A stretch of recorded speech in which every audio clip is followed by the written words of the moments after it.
Hello, everybody. How is everyone this evening?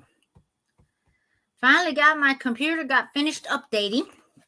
So that it's always a hassle with this computer. I don't know why it wants to update when it does. When I have it set to update, any update should be like 4 in the morning. It decides to do it when just anytime it wants to. So, well, I see Miss Bonnie. Hello, Miss Bonnie. How are you, hon? And I see Mr. Edward. Hi, Edward. Good to see you as always. And Miss Angel Girl is a sweetheart, is what she is. I hope y'all had a great weekend. I did. I had a busy one. Always doing something. My granddaughter had her last tournaments for fall and winter, I guess. They won't start again until spring. That was a lot of fun to go to and watch her pitch and see how far she has come as far as pitching and batting and running and all that stuff. Excuse me. But she's an awesome pitcher. And even though she's related to me, if she wasn't, I wouldn't say. but she really is. She really is a great pitcher. So I'm so proud of her. And she's doing great. She has pitching lessons that her mom and dad pay for to take her to. And also hitting, batting, and running. Bless her heart, she runs just like her mother, my daughter. She runs with the kind of like, I don't know. I used to call my daughter the gazelle because that's the way she kind of ran, so dainty, but yet she's going as quick as she possibly could. It's quite funny. So anytime I see her run, I go, that's your daughter. She's just like you were. So, does anybody know anything? Any news anybody knows or wants to share? Anything good going on? Always something good going on in someone's life. I think we're blessed every day that we wake up and be able to live a life that we've been blessed with our families, and just for God watching over us, blessing us. I see Miss Bonnie saying, I'm here, ready, and waiting. God bless you. Sorry, Miss Bonnie. I know I had it set for 9 o'clock, and then I had to do the update had to happen. So I knew it wasn't going to be done. And so I figured just to play it safe, just to set it back to 9:30. As y'all know, Miss Becky had her meeting this weekend, her sale at the in Alabama with Stephen, and Barb was with her. Her husband got to go with her this time. And you could tell that Becky's just amazing, in my opinion. Becky has she has more knowledge than she even realizes she has. Barb is a book of knowledge herself, but Becky knows a lot more than she realizes. But she's full of information, and it's helped, like she says, to be in it every day out there and having great people to teach her too. But with all that said, she's a sharp lady. So I just want to say that about Becky. She really is. Great person too. What you see is what you get. Becky's just as genuine in person as she is on camera. So, all right, still above ground. That's right. It's a blessing to be above ground and be living each day to the fullest. I hope we are the best we can. How many people we got in here? So far, we got 7 folks. We'll give it just a few minutes before we get started. Let's see. I've got a lot of stuff going on here tonight. I have things everywhere, as usual. I've been working on it ever since, yesterday, late yesterday and early today. And I've got a lot. I'm going to have a Christmas sale, maybe a couple of them, because I've got a lot of Christmas stuff that I could try to sell and bring you all. That's some really nice things that I have found. And I collect it all year round myself throughout the year. If I find it and I know that somebody's looking for it, or I figure it will sell, I just pick it up. So I just kind of collect all year round with it. Like my necklace, do you? Thank you very much there, Miss Angel Girl. It's called the 1 through 60. If I don't put it around my neck, I lose it all the time. So that's why I decided, I thought, you better just put it around your neck, because everything I've got everywhere, I was afraid I really would lose it tonight and I wouldn't find it. So, but thank you. Thank you for noticing. So what do y'all know? Does anybody know anything? Anybody got anything they want to share? If you do, speak up. Is it for sale? No, Angel. You and Helen. Oh, Helen does this too? Okay. See? We might be setting a trend. Me and Helen don't even know it. That's funny. I didn't know she did that. I've been trying to get bits and pieces of all the sales that I like to watch, but I'm still not getting to hit all of them that I want to see. But, I have to work, and I have a few jobs plus doing this. I love to do this, but I have other jobs that pay me regularly money that I have to be there and do. So I do it. But so I don't get to see as much as I want to. But, I catch them when I can. At least I go back and watch the previews of them. I do that to get to see what they've sold, or things that might not have sold that I'm interested in. But I miss out on Miss Pat's. I'm missing a lot of. I'm trying to grab hers, and Miss Pat, though, bless her heart, she's working all the time like Trisha does. Trisha is working all the time with her drop sales, and then she has her regular Saturday night sale. Saturday nights is tough for me to even get on anymore. I've been trying to, but once in a while I can. What my jobs are, I'll tell you. I actually, my regular day job, Monday through Friday job, I call it. I work in a leasing company, and I deal in heavy equipment, big trucks, fleets, deal in that. That's my main job. That's the job I have to take care of. Definitely, I don't want to mess up that job. That's the job that has my health insurance, which I need, just like most of us do. That's my one job. And then I have another job where I clean houses. And I do that several days during the week, depending on the client and what they want done. Sometimes I do have regular people that I clean for, which is 2 people. So that's one time every week I clean for them. And then if they have anything extra that they want done, they'll tell me, and they'll see if I want to do it, and they'll pay me extra to do it. I do that too with them. So if they have, like, for example, one homeowner had a deck they needed cleaned, and the screen around the porch needed cleaned. They didn't even realize how dirty it was. I did when I seen it, but they didn't realize how dirty it was. So I started cleaning it.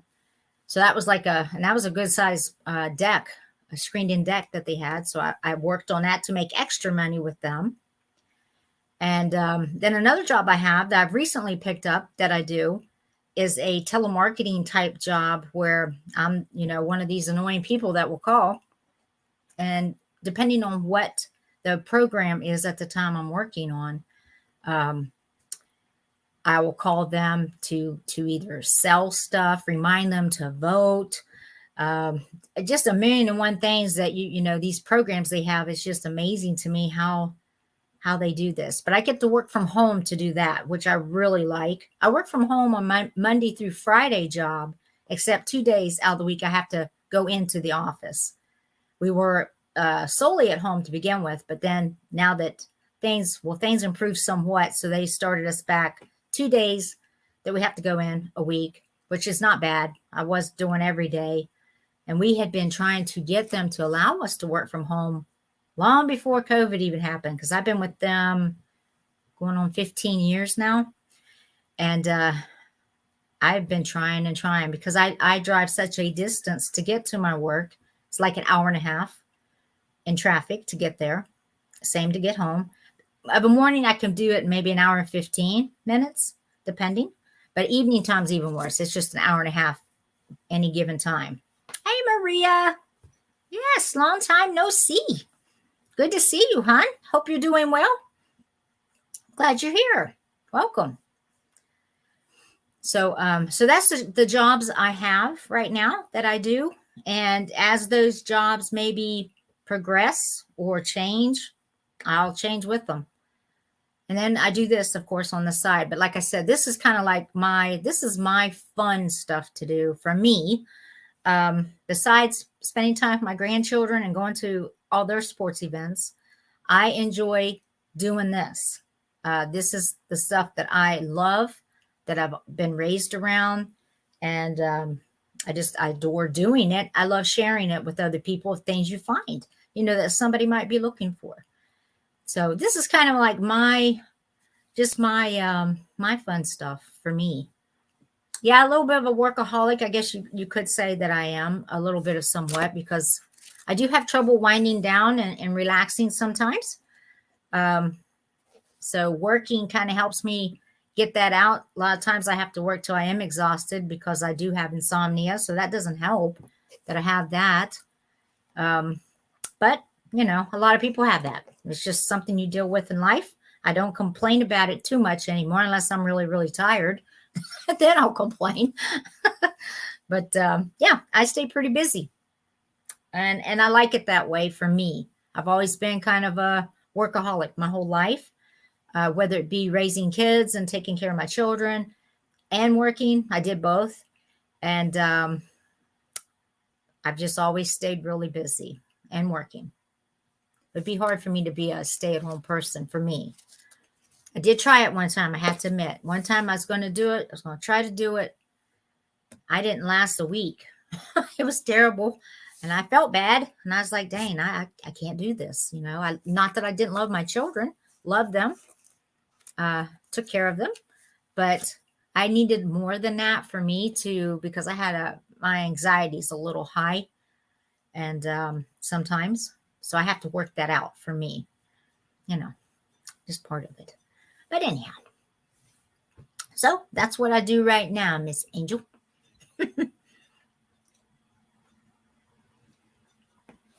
I sure miss Jody too. I miss Jody. I miss being able to watch her. I do catch her once in a while on Whatnot, the platform she's selling on. And I enjoy Miss Becky. Miss Becky is a wonderful person too, as I've said. I love working with her too. But I miss Jody. I do. I miss her. I love her personality. I love her, her humor. I get her. I enjoy her. So it looks like she's doing well, that she's doing very well in the Whatnot community and what she's doing. And I'm proud of her, proud of what she's doing. And I told her she has to do what's best for her and no one else. Doesn't matter what anybody else thinks. It's how she feels and what she wants to do. And Becky and I both understand that with her. We get it. And Becky said the same thing to her. She's got to do what makes her happy and what works for her in her life.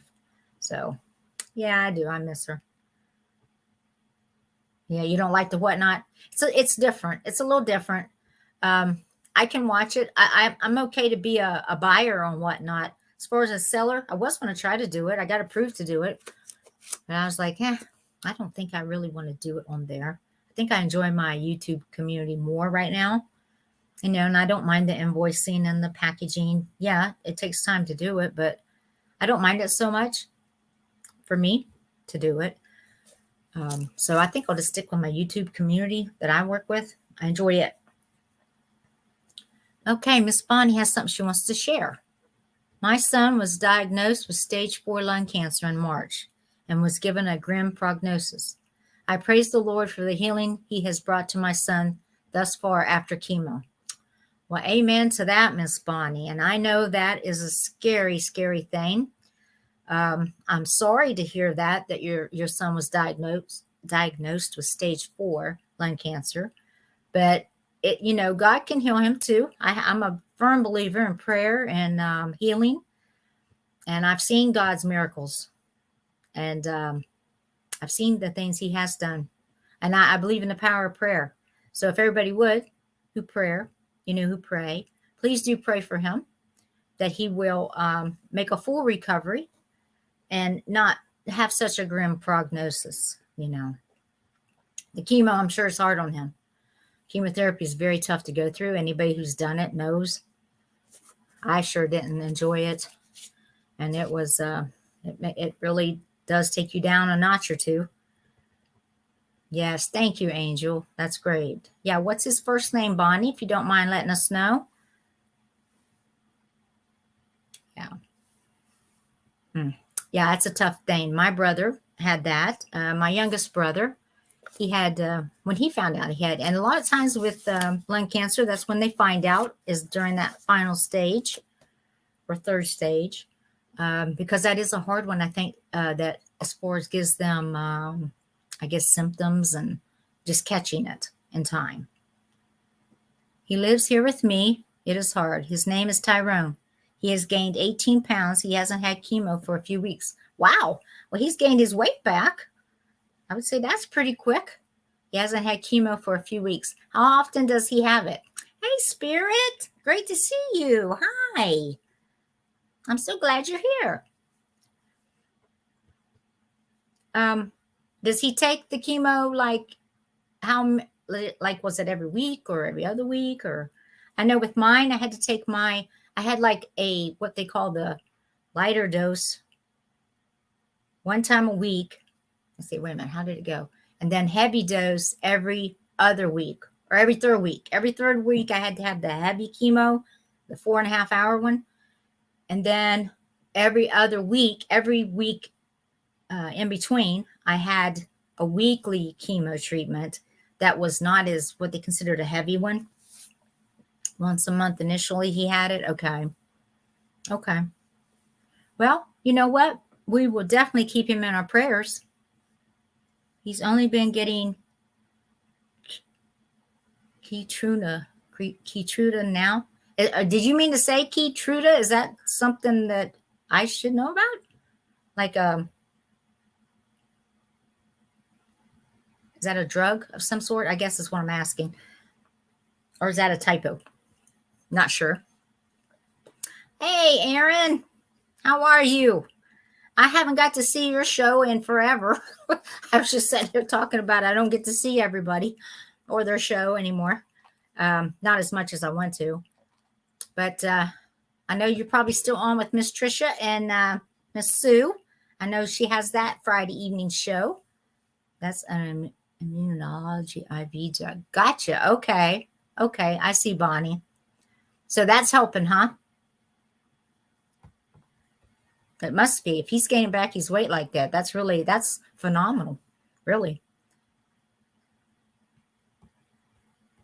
Yeah.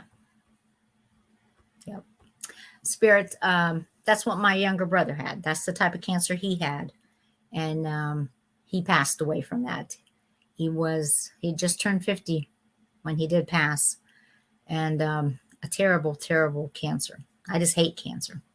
Absolutely hate it. One thing I hate, and I don't hate things in life. I hate that. Hey, Gina Marie. How are you, love?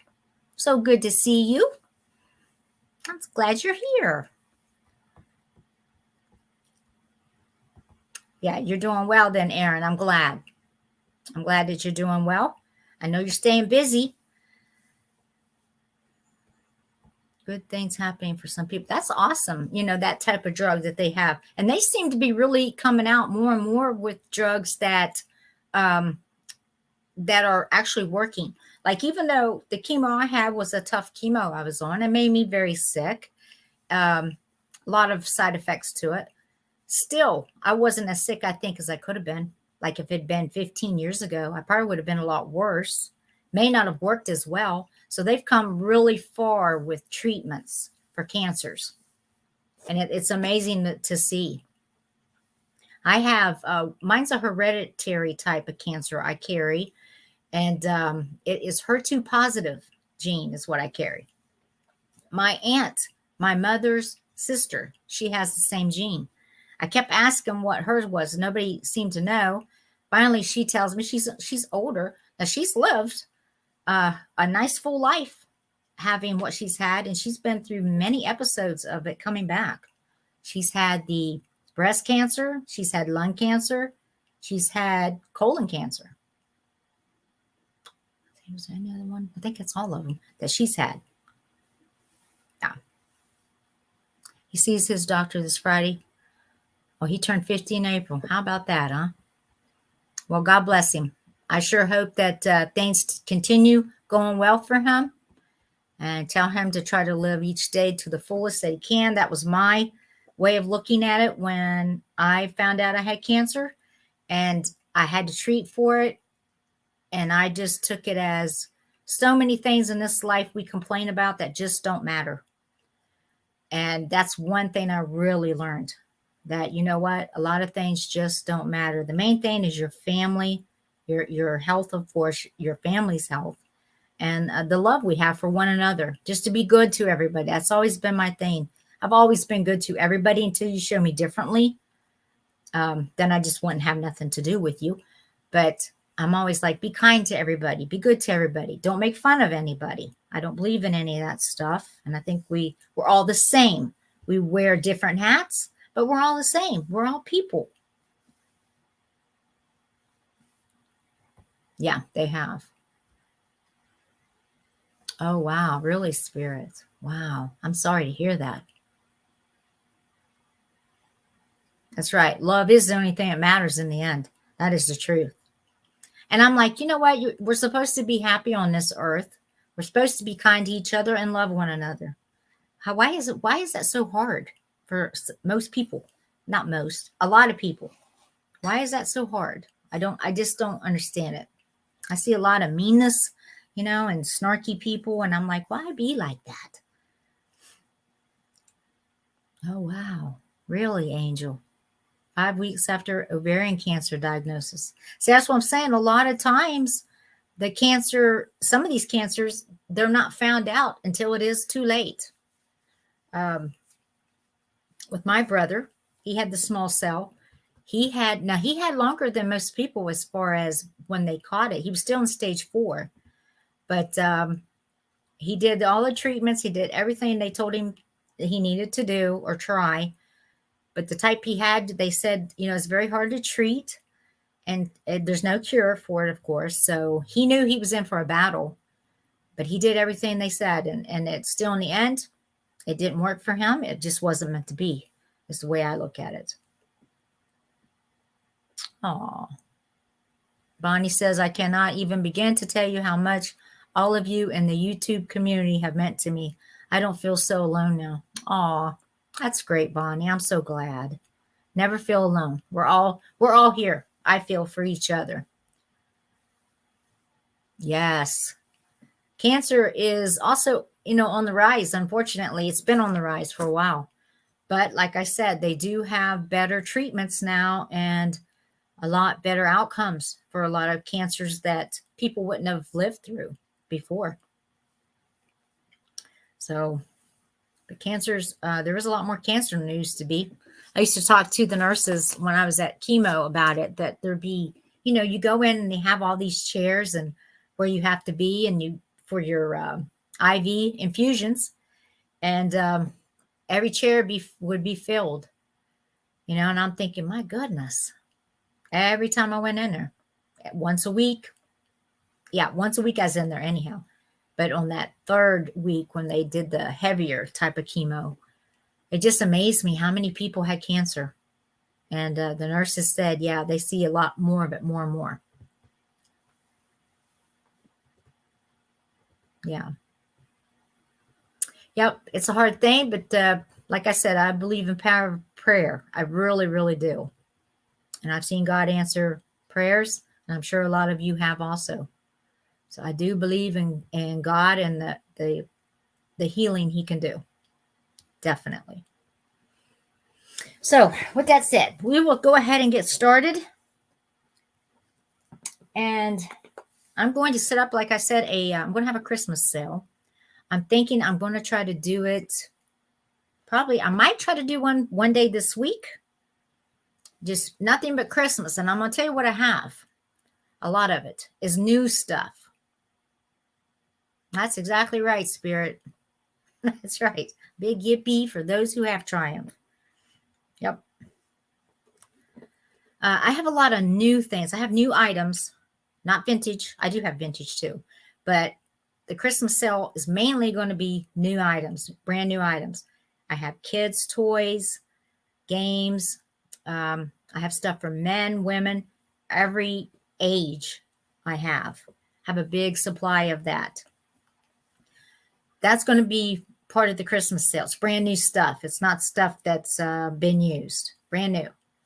So that's the type of Christmas sale I'm going to do, along with a vintage type of Christmas. So I might like mix it in each sale that I do. I kind of mix it up some, have some new, some vintage. But I want to do that with you guys. And I'm probably going to do, like I said, I'm probably going to have a few of them. Oh, thank you very much, Miss Claudia. So good to see you. Thank you, hon. I appreciate the thumbs up. Yeah, everybody, please do hit the thumbs up if you don't mind. It helps my channel. I would appreciate it. And if you're not subscribed, please do subscribe to my channel. So, but thank you so much, Miss Claudia. I know you got to get to bed. I understand that. Get some rest. But it's great to see you. I hope you're doing well. So, okay. Let's get started with some things that I have.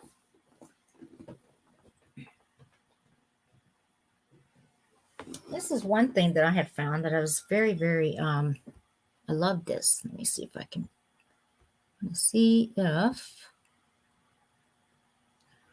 shift 4. Let's see, shift 4.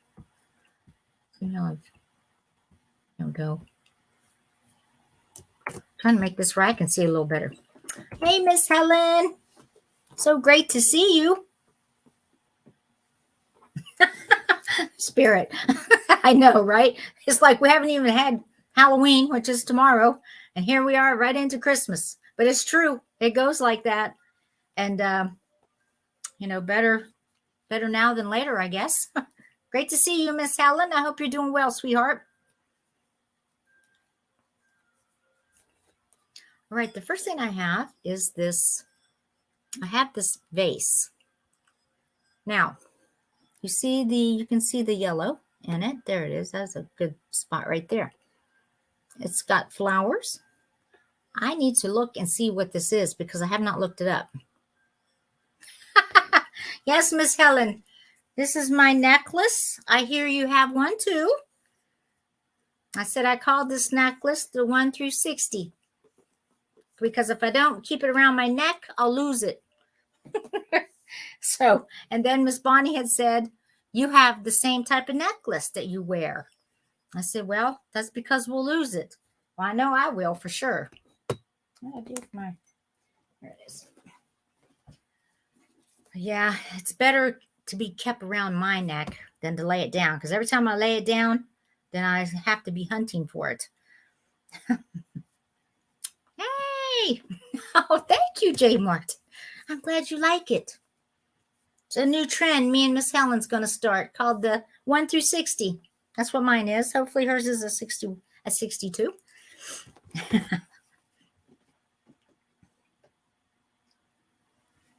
All right, let me see what this is. This is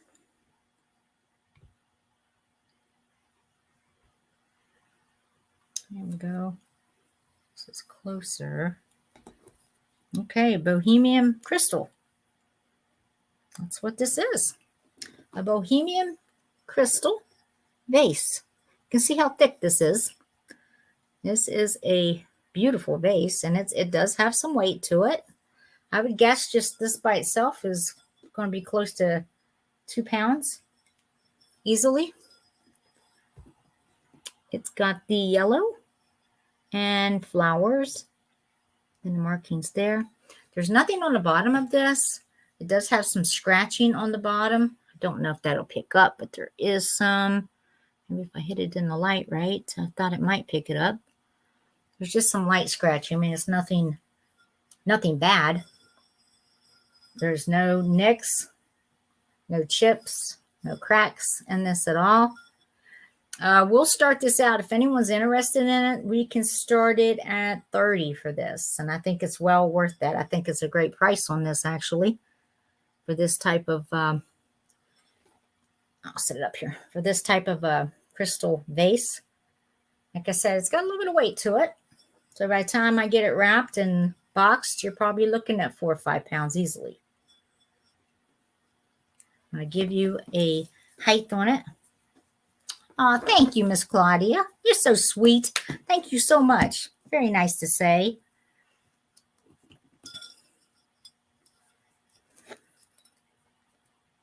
Nine inches tall and right at 5.5 inches wide. This is not something that's going to fall over if you put a bouquet of flowers in this. I can tell you that. It won't fall over. On the bottom, around the bottom, here's these. We'll go ahead and we'll start this one. We will start it. I guess I should type that in there. Starting bid. I'm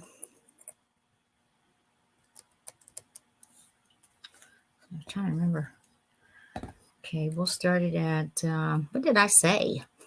did I say what I was starting it at? I think what I'm going to start it at, we're going to start it at 30, but I don't know what I just told you. I may have said 30. Good grief, Paula. This is a Bohemian crystal vase. Crystal vase with etching. It's etched flowers, florals, etched florals. That too. That would look pretty. So true. That would look pretty in here. You put in the Christmas bulbs. So I love this yellow amber looking style in it. I think that definitely sets it off a little bit. Personally, I like it. Hey, Steph. Good to see you, hon. Okay, maybe I didn't say a starting bid. I might not have. So we're going to start it at 30, if anyone's interested. There's around the bottom I was going to show you. I'll try to get as close as I possibly can here. So you have a spot that's clear, and then you have the etching with the color. It's yellow, amberish. More yellow, I think. To me, it looks more yellow. They might be calling it something else. I didn't check that part to see what colors. They did say. What did they say here? No,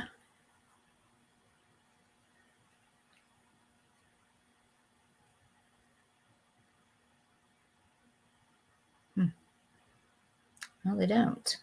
They don't say.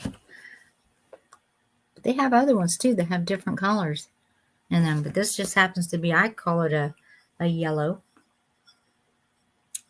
So it starts at 30. If anyone's interested, let me know. And I will set it aside. We're going to move on because I've got a lot of things I want to try to show you. And since I started, it's kind of late. Shame on me. All right, the next one is another vase. And this is a hand-painted vase. Every bit of this on here has been hand-painted. All the little stripes they put around it. Around the top. Little leaves. Even around this top. They did an excellent job on it, I can tell you that. I wished it could have been marked where I could say, yeah, so-and-so did it. Have no idea who did it. Yeah, good night, Miss Claudia. Thanks for stopping by. Let me see if I can. I'm just going to check and see if it comes up. It probably won't because I don't think it would be. It's probably not anybody famous that did it, but somebody who's a good artist. Well, there's others in here where people have done too. How about that? Interesting. But it's got the, let me show you the flowerings. There we go.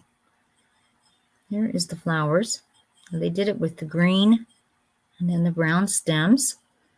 And then on the bottom, they did more of the ivy type. It's got they put little dots on the bottom. It's the top. It's the top that they did this. Here we go. But it's all hand painted. None of this is transfer. It's all been painted. We'll start this if anyone's interested in it. We're going to start it at 14.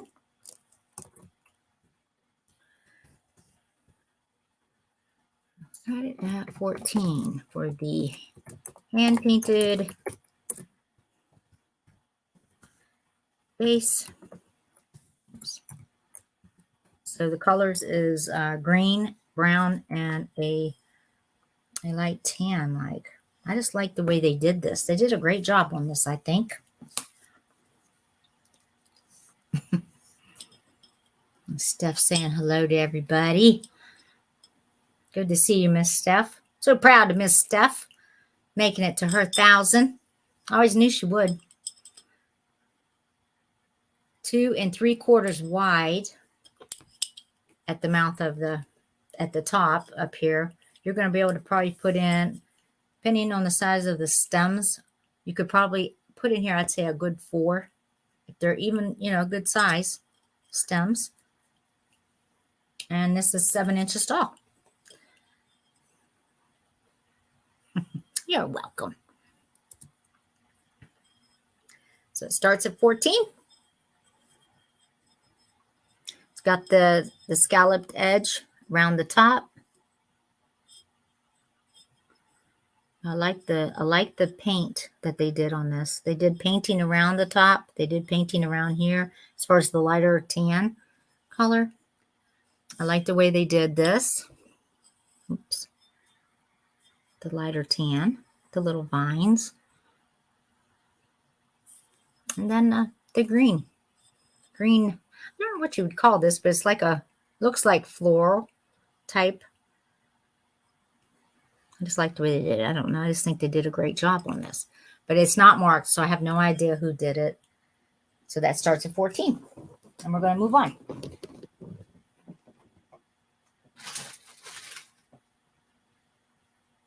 All right.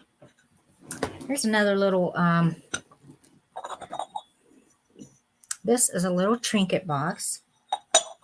This is just adorable. So it's like that. The lid, it's got the pink, the blue, the green, and yellow.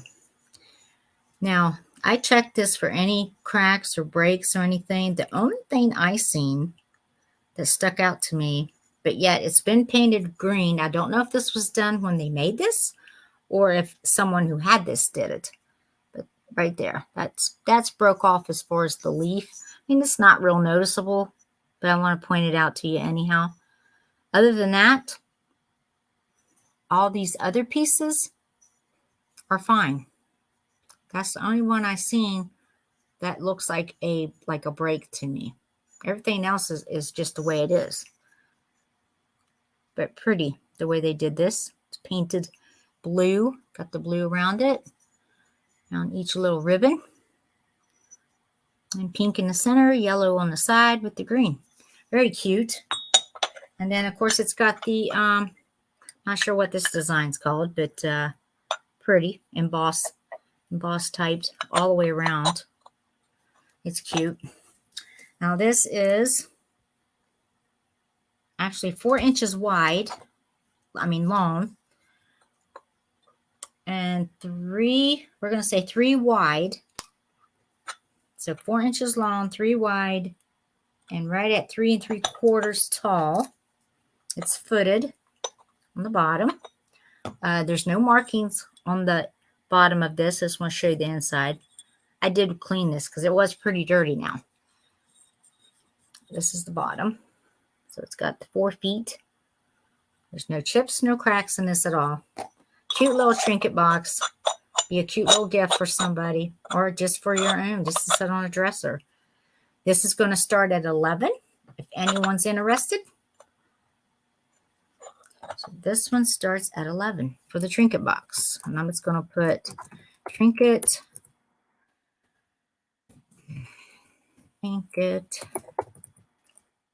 I got it, Paula. Can't spell. Trinket box. Floral. Top. Starting bid starts at, what did I say, 11? That's what I said. And both 11. I'm just going to put these prices in here. So if anybody is interested, you can come back and look later if you want. If we don't sell it now, or anyone who might be watching the playback. But that's all I can really say about this one. It's pretty. It's cute. Cute little trinket box. Be nice to put like greens in, I think.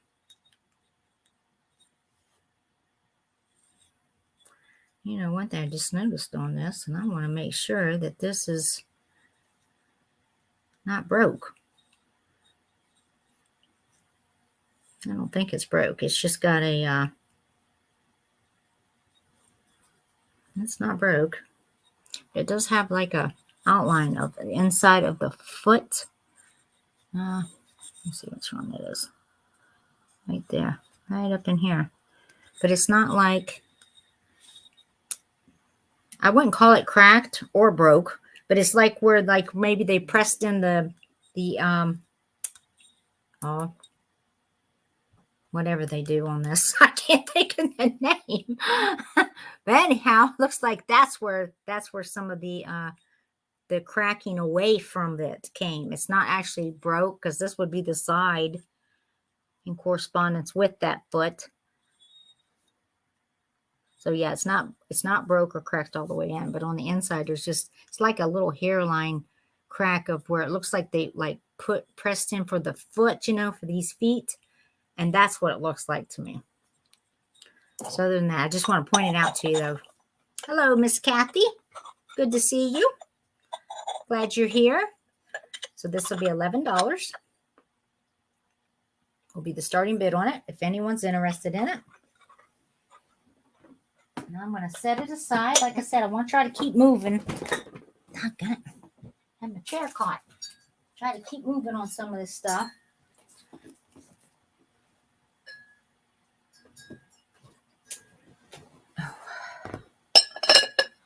Okay. Hey, Miss Beth. Good to see you. Welcome. I'm glad you're here. Please, everybody, hit the thumbs up if you don't mind.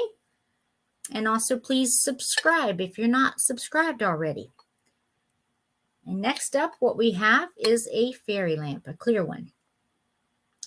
I love this thing, and I have kept this for a little while.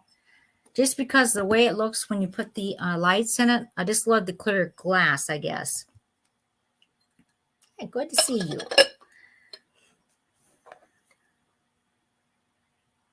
I should find one of my little lights and put in here. Maybe can kind of show you. Hold on one second. I'm going to show you what it looks like. I'll find it here.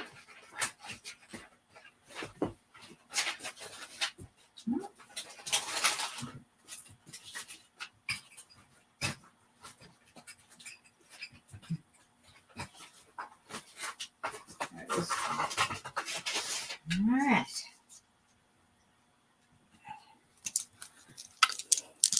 Take and put this one on. Now this is a Homeco, is who makes this lamp, by the way. There we go. But this will give you an idea, like for putting in a candle, what it would look at, the way it throws off light. I'm going to shut this off and see if that helps somewhat. Looks prettier to me, me looking at it than it does on the camera. But that's me. But anyhow, we'll start this. If anyone's interested in the Homeco fairy lamp, we will start it. We'll start this one at 18 for this one, for the clear one. And it's got the ribbed glass lines all the way around it, which I think is great for reflecting light. There's no chips, no cracks on this whatsoever. It's an excellent shape, and I'm still checking even as I'm telling you about it, just to make sure. But this is put out by Homeco, made in the USA. Here is this inside. Homeco. Let me see if I can show you. It says it right here. I think I got it backwards. There we go. Made in the USA, and it's Homeco right there. I guess I should hold it up like that. You can read it right. Yep, Homeco.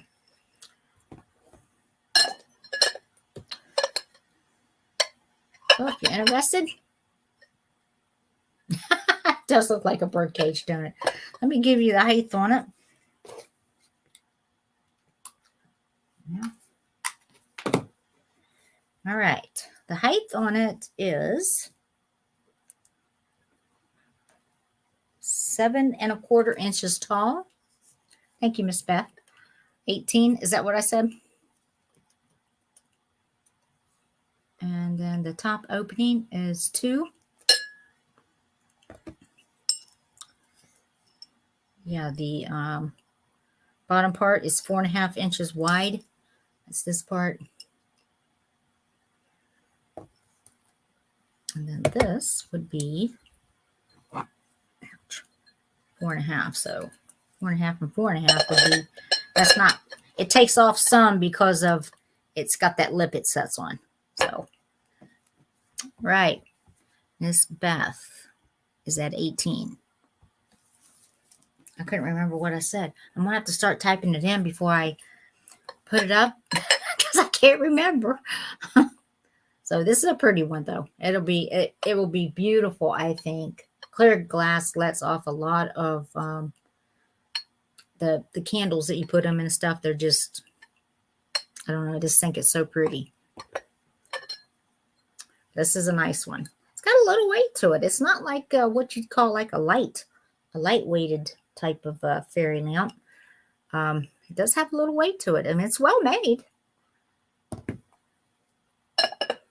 Maybe that's why, just because it's so well made. But yeah, all of these little, ribbed lines all the way through it, I think makes your light shine through it even better. Yes, it would be, Kathy. You're so right. It would be great. If they change colors, I think that would be even better in this type.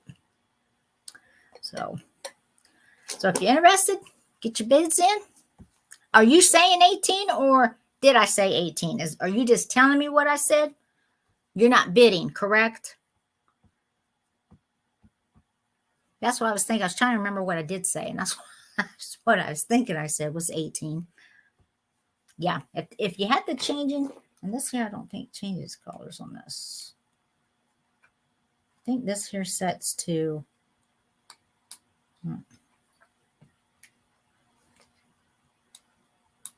Well, I thought it might blink, but that doesn't blink. So, oh, you are bidding. Okay. Okay, great. So 18 is what Miss Beth is put in for. And I believe that's what I had said. I just can't remember. For some reason, I'm having trouble with the memory this evening of what I said. So don't think I'm crazy or anything.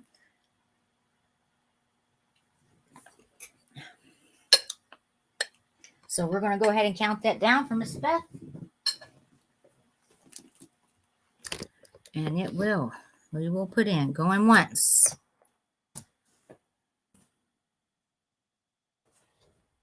And going twice.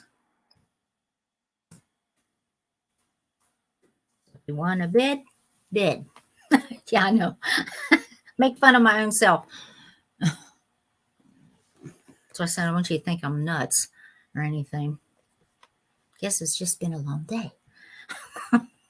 Maybe I'm more tired than I thought I was. Don't ask me. Price went right over my head. Okay, Kathy. Hey, Patty. Good to see you, sweetie. Glad you're here. Going twice, so this will be last call. I'm trying to... Is our lag very bad tonight, or does it seem okay to everybody? Holla. But I do.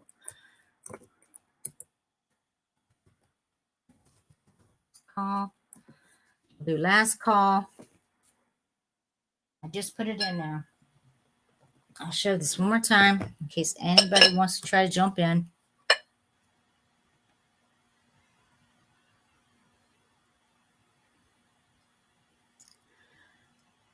It's a nice Homeco fairy lamp. We're at $18.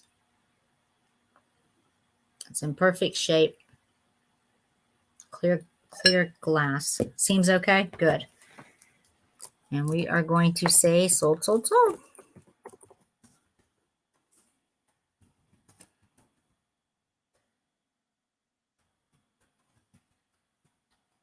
All right. Sold to Miss Beth. Thank you, sweetie. I will mark this down. And I don't know if I have your info or not. I might have it. I don't know. You'll know better than me. But if not, if you would, please email it to me. Let me clear this and you can see the,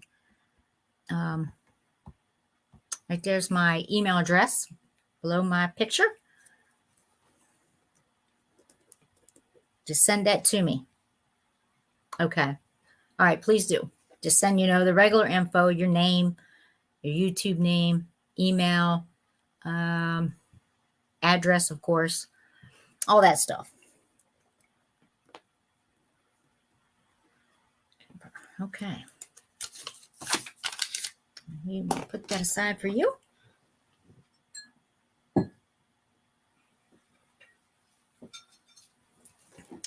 Now, the next thing I have, I found these little things at the antique store.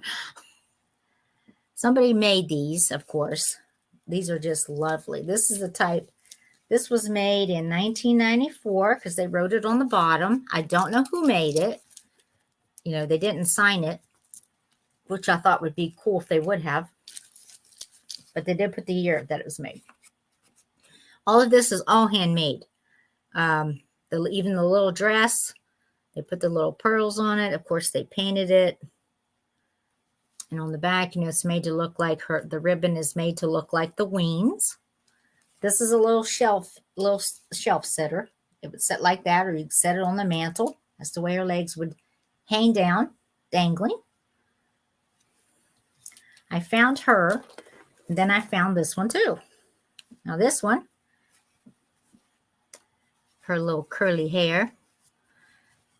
She's pretty too. She's got a little bonnet on.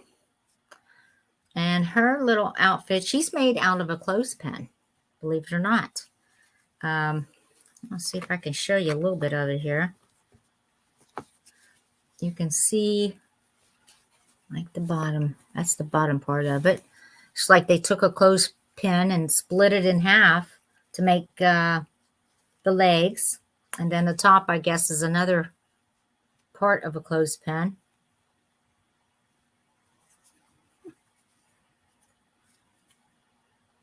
That's funny that somebody's got on here from 85. I wonder if that's supposed to be a year, or I'm not sure why somebody put this on there. B2 85. So I don't know if that's the year they made this or not. I don't know. That's a little face. They painted her little eyes on and her mouth and all of that. Same with this little angel. Of course, her eyes and her cheeks and her mouth, all painted. The bottom of her feet's been painted to look like little shoes. Now, she too will set. She's not going to set as easily as the other one does because she doesn't have quite the flat bottom. But now, they had it setting up when I found it. But I think you just have to position her correctly. It's more like this, the way she sits. She wouldn't dangle, in other words, off of a mantle like the other one would.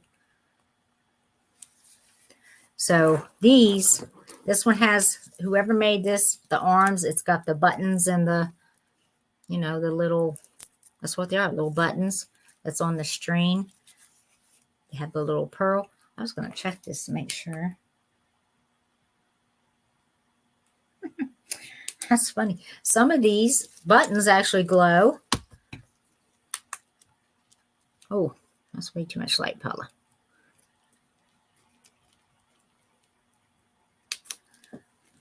Excuse me. I am so sorry.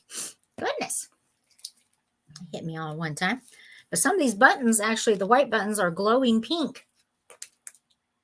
And I don't know if I'm going to be able to come back over here. I'm trying to show you. But it's blowing it there. See how it looks pink? It is pink.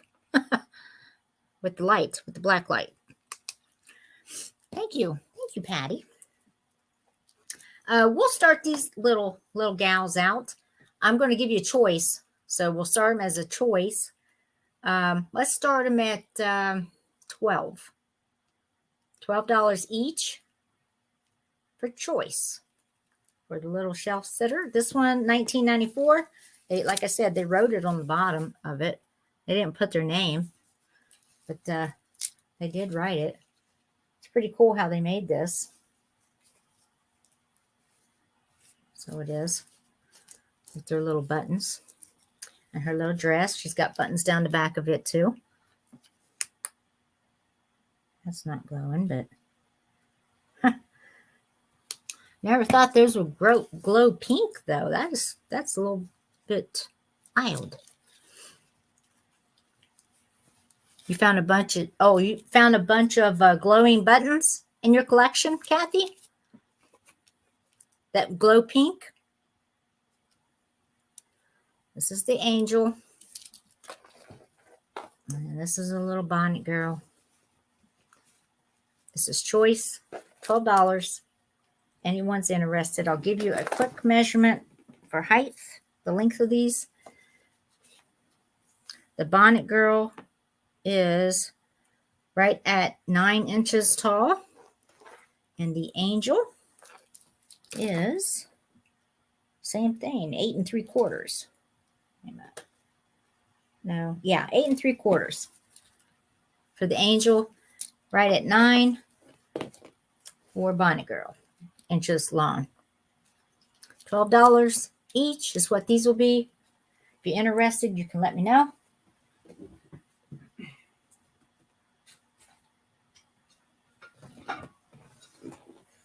Okay, we're going to move on. Did I put that in here? I don't know if I put that price in here for anybody. I don't think I did. I didn't.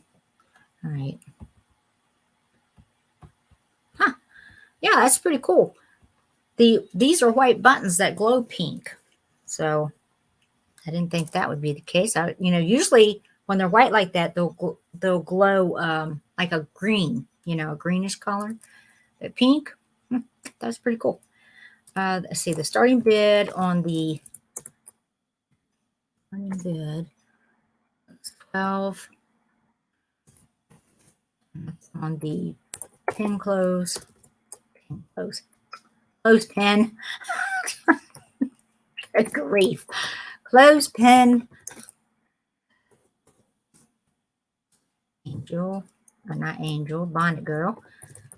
Bonnet girl for the button angel. Oh, handmade and painted. All right, there we go. So at least it's there. Somebody looks later. All right, up next we have, this one is the apple pie. Pie.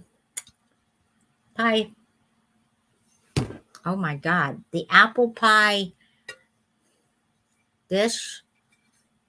What the heck? Ooh, I might be worse off than I thought I am today. I can't think of what it is. Oh my goodness. 11 inches wide is the circumference of it. This one is right at 2.5 inches deep. You get the recipe of the apple pie. This is actually made by Royal China Jeanette. There we go. USA. conventional and microwave oven approved, dishwasher safe. This will start at $12 if anyone's interested in it. For the apple pie, whatever you want to call this thing, apple pie dish, I guess. I don't know why I'm thinking there's another name. What in the world? What do y'all call these? Somebody tell me what you call them. Apple pie?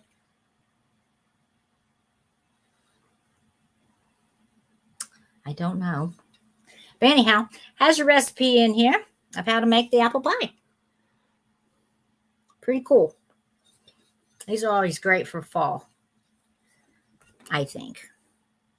And I'm going to put it in here that we're going to do the starting bid. Starting bid is $12 for, and that's a good price on this. So you can look it up if you want to look it up. That I know this is a good price on it. Pie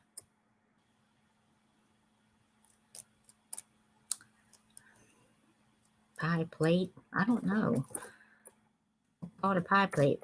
It's 11 inches. It's a circumference. They probably, more than likely, they consider it. Well, you know what? Let me see. Yeah, it's 11 inches from side to side. So more like by the time you put your crust in there, probably a 10-inch pie, that you can actually make out of it. But it's 11 inches. Apple pie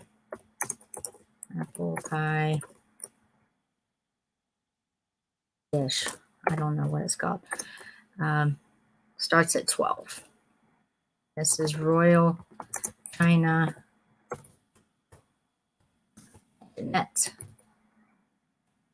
There we go. So, if you're interested, starts at $12. It's the starting bid. And there's no chips, no cracks in it. It's in great shape. Needs to be cleaned up a little better than it is. So it's a little bit dirty in some spots. But other than that, it's great. So that's the apple pie one. Now I also have, now this one is your pumpkin pie. These you don't see as often, the pumpkin pie ones. This one's going to be a little bit different price. But it does have the recipe for the apple pie. This is also by Royal China by Jeanette. This one's going to start at $15 for this one, for the pie one. So I'm going to put it in here. Starting bid for the pumpkin pie one. Starting bid is $15 for pumpkin pie dish. Royal China Jeanette. That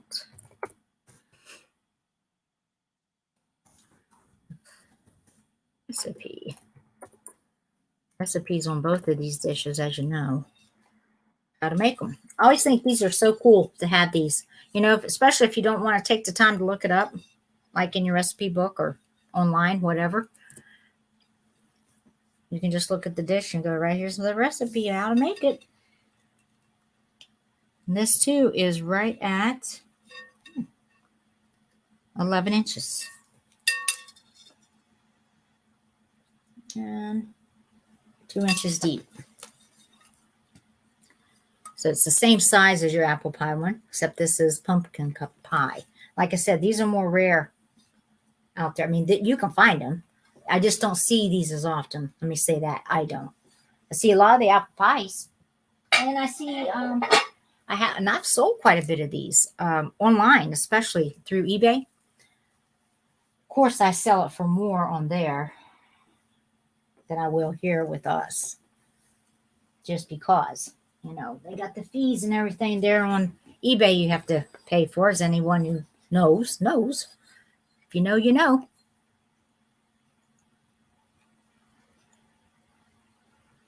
You'll see a mama's house. Oh, really? Oh, wow. They got all that done. God bless them. That's some work to do that. Okay. Up next is I have some Ray Dunn. Now, this is a cup, mug, I like the way they made these, you know, all of this stuff. It says Darling on it. Rae Dunn on the bottom. And this is, says Rae Dunn Artisan Collection by Magenta. Dishwasher safe, made in China. May get hot in the microwave, obviously. I think that's kind of a duh, especially the contents. I guess maybe they're meaning the outside of the mug itself. This is also the Sprout one that I've had. So you can, this is going to be choice of either one. We're going to start this. Let's see. Starting bid of the Rae Dunn. We'll say Rae Dunn mug or Sprout planter. Either one of these, they're going to start at 15 for choice. Choice starts. Get over there. It is 15. The Rae Dunn mug or Sprout planter. You're bidding for choice. Up here. Choice. Oh. There. Here's the mug itself. And I'll give you a measurement on it. It's 3.5 wide for the mug opening. The length is 4.5 inches. Pretty good size mug compared to my head. And I'll set it over here so you can see the. So it's a pretty good size mug. And Sprout. This is Sprout planter footed. Also by Magenta. I guess Magenta's the main, probably the main one that makes them anyhow. China, made in China. 4 inches wide. Right at 2 3/4 deep for the Sprout. You're bidding on choice. 15 for each one. That's the starting bid. So I'm going to set these aside.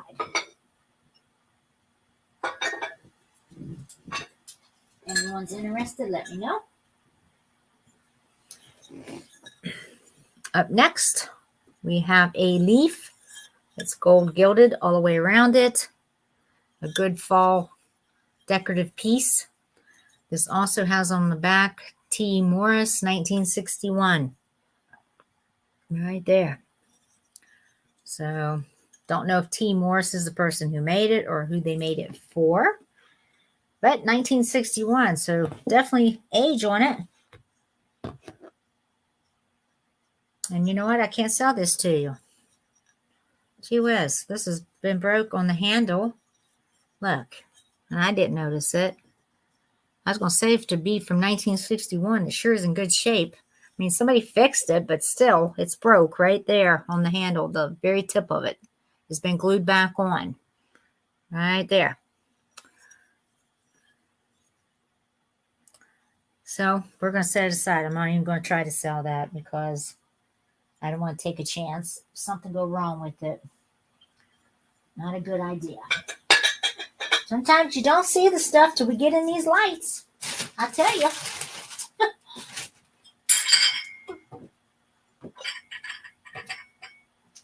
Okay. Set that over there. Right.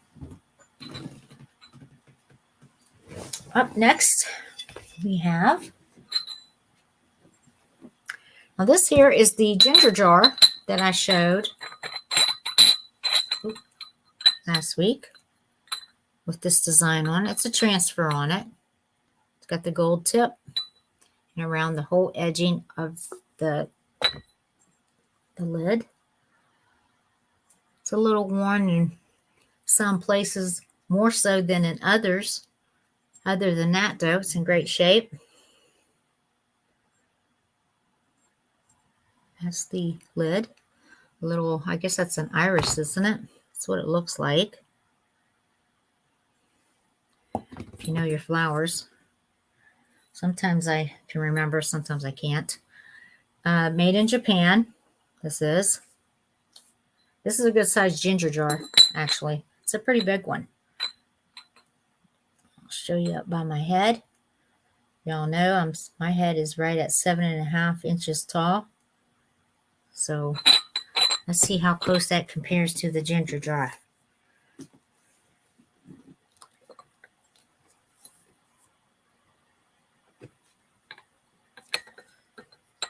I go from the very top.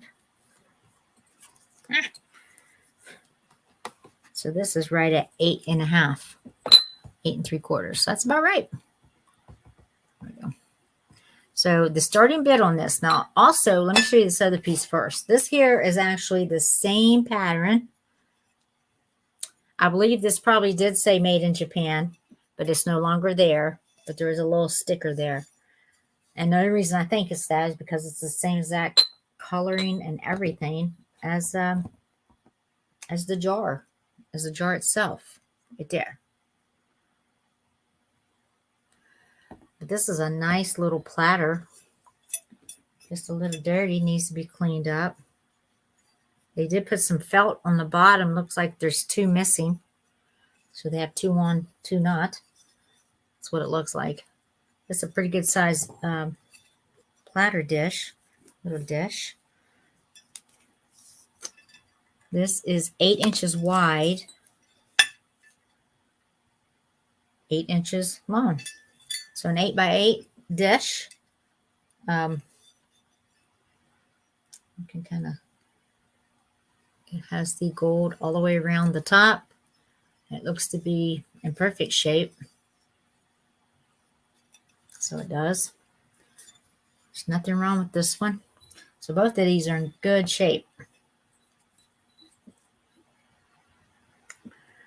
So we'll do a choice on this, okay?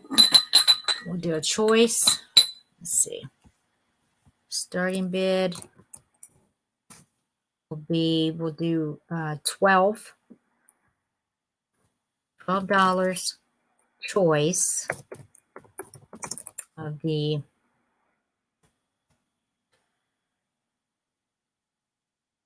I tell you it was ginger jar or the square dish. Made in Japan. Let's see. The jar is marked made in Japan. Jar marked made in Japan. Made in Japan. Over there. And this is not marked, though I do believe it to be the same. It had a sticker on it. It's no longer there. I'm just guessing that it's got to be that. I mean, it's the same exact thing.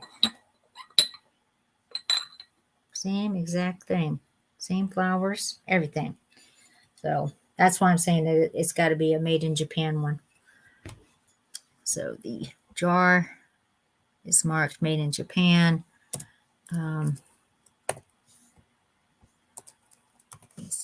Dish.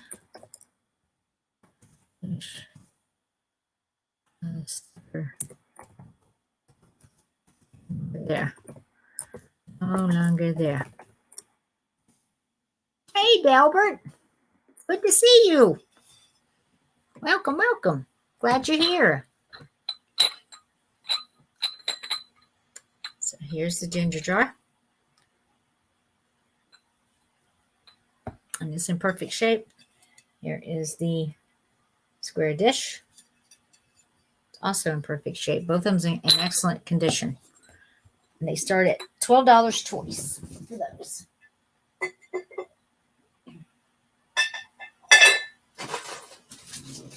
I had showed these vinyls last weekend. It was last week. And I don't know anything about them. These were sent to me in error.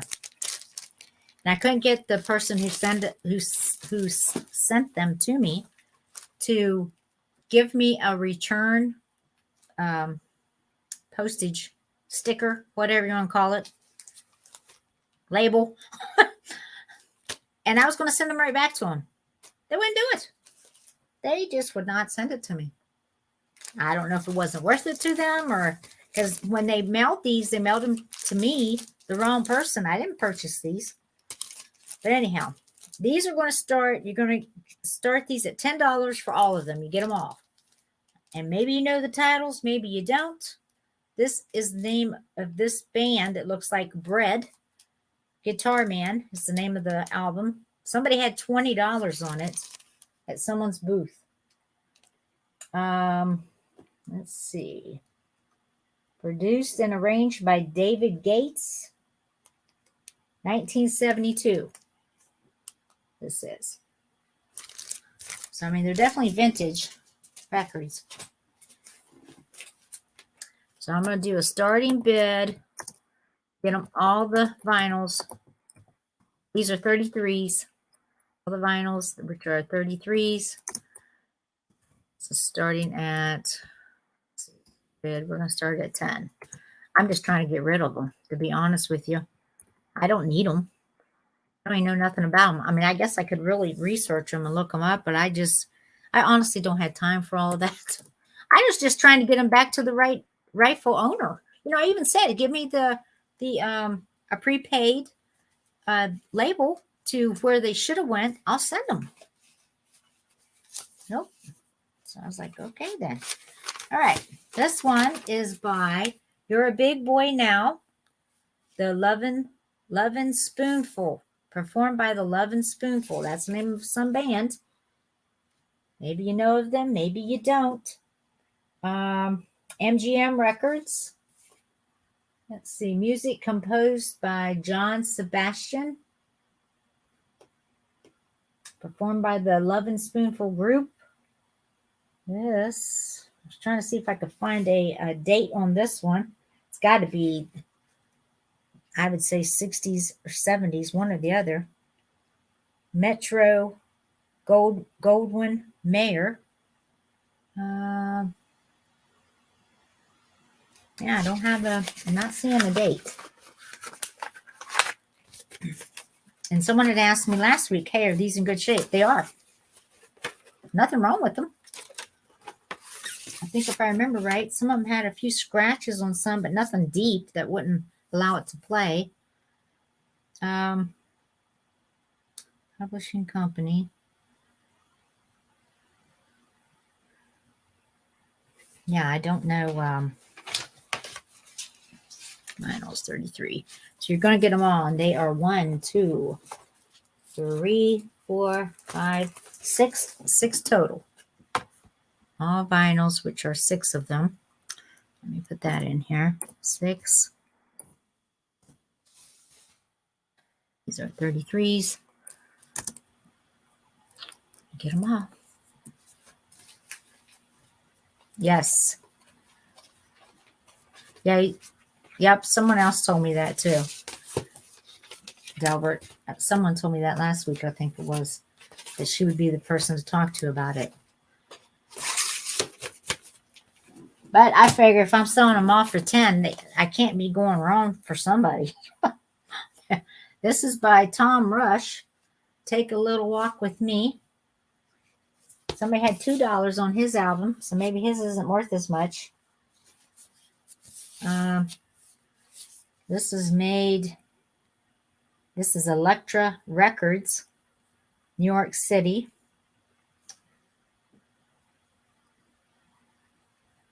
Tom Rush is the singer, obviously. I'm looking for a date. That's what I'm looking for. Printed in the USA. And it doesn't have it. So there's his album. Hey, how you doing, Angela? Good to see you. I'm glad you stopped by, sweetie. Hit the thumbs up if you would. It'll help my channel. I'd appreciate it. This is Robert Goulet. This is his album. This is, I'm trying to see if I can find, I'm just looking for a date is what I'm looking for. But all these have got to be vintage, as old as these are. 60s, 70s. That's what they look like to me. You're getting all of them for one money, $10. Kitty Wells. I like her music, actually. I don't know if he's got some dust on arm. Look on my nose itch. Kitty Wells. Your Cheating Heart. Sugar Time. Half as Much. I know a lot of her music now. She's a good country western singer is what she was classified as.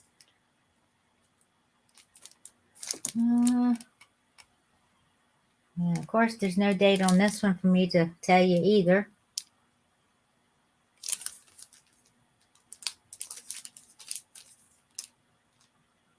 So I don't know. That's her album. And then also Hillbilly Heaven by Tex Ritter, another country western singer. I'm looking. Side 1 is I Dreamed of a Hillbilly Heaven, Green Grow the Lilacs, Love Me Now, The Deck of Cards, Jealous Heart, Have I Stayed Away Too Long, We Live in Two Different Worlds. And I don't see a date on this either. Somebody put $10 on his album. Like I said, I don't know nothing about them. I don't know what they're worth. Don't really care. I'm just trying to move them on. $10 for the whole stack. You get all 6 of them. That's your starting price. All right. Next, I'll show you. Hello. Hello, the Jewish Redneck Prepper. Good to see you. Welcome. Next is the dresser caddy of the kangaroo. Generally used for, I think, men is best, to use these for them. They don't get a lot of items of their own. Us women take all the rest. We could give this to them, I think, to use for their wallet, watch. They can hang their jewelry on here, their watch, wallet, go in here. Eyeglasses on the front. You think this one's a hoot? I like it too. These go for some good money, actually, online. This is actually by Fine Entertainment, Inc., 1956 USA. This one, I believe I started it last week at, I think I had started at 30 or 35. I'm going to say 30 for it to start. There's no chips, no cracks. It's in perfect shape. That's the bottom. I'm trying to show every little inch of him. But he's in excellent shape. Nothing wrong with him at all. Got a little dirt on him. That's the back of him. There's your 1956 USA. He's great. This is the dresser caddy. The dresser kangaroo caddy. Starting bid. We'll say 30 for him. 30 dollars. He is actually, let me give you a height on him. And as far as crazing, he's got just a little bit of crazing on the back of him, I see. Nothing bad, but there is some there. Don't know if it's the camera, if you can see it, because it's very light into this type of paint too. And I think, yeah, you can't see it, but it's there. There's a little bit here above his tail and a little bit through his back here, but nothing, like I said, nothing real bad. For the age, he's in excellent shape, in my opinion. This is right at 7 3/4 tall. I mean, off his feet's good. He might be missing a little bit of paint here and there. That's the only thing. If I can say anything bad about him, that's all I see. Right at 6 inches wide.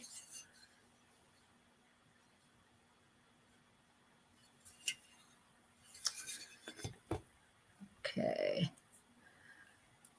So he starts at 30. Oh. If you're interested, you can let me know. Okay, let's see. What else we got?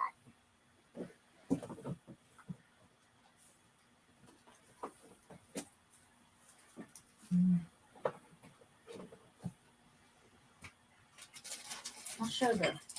going to show the last rites again of the Jesus last rites container. There's nothing that's in the container, or that should be in the containers in here. The candles, or the oils, rosemary beads. It opens up, of course, like that. It's what they call the last rites. He's got a little bit of paint missing, which is an easy fix on this. Right there on the knee. And there was a little bit there on his crown. It's missing some of the gold. Other than that, he's awesome. Jesus makes a stash box. Delbert. Delbert. The stash box is actually last rites. A last rites box. This here's made of plastic. I guess it is. Yeah. It's got beautiful designs. Gold. This is gold metal. There.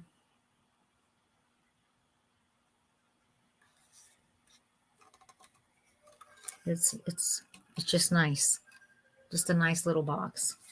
You can hang it on the wall. It's got a place to hang it. Don't know what kind of wood this is, but I like it. Whatever it is. It's got the designs on the side. This will begin. They'll start this one at 18. I love Jesus. So do I. I love Jesus also. So this is the last rites. Rites. Jesus.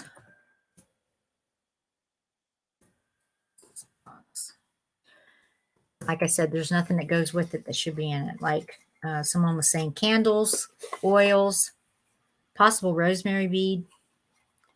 Should have been in here, possibly. I think I have a set of rosemary beads that I have found. I've come across a few sets, and I love those. I love collecting those. I don't know why so much, but I just love the way they look. So we'll start the Jesus box at...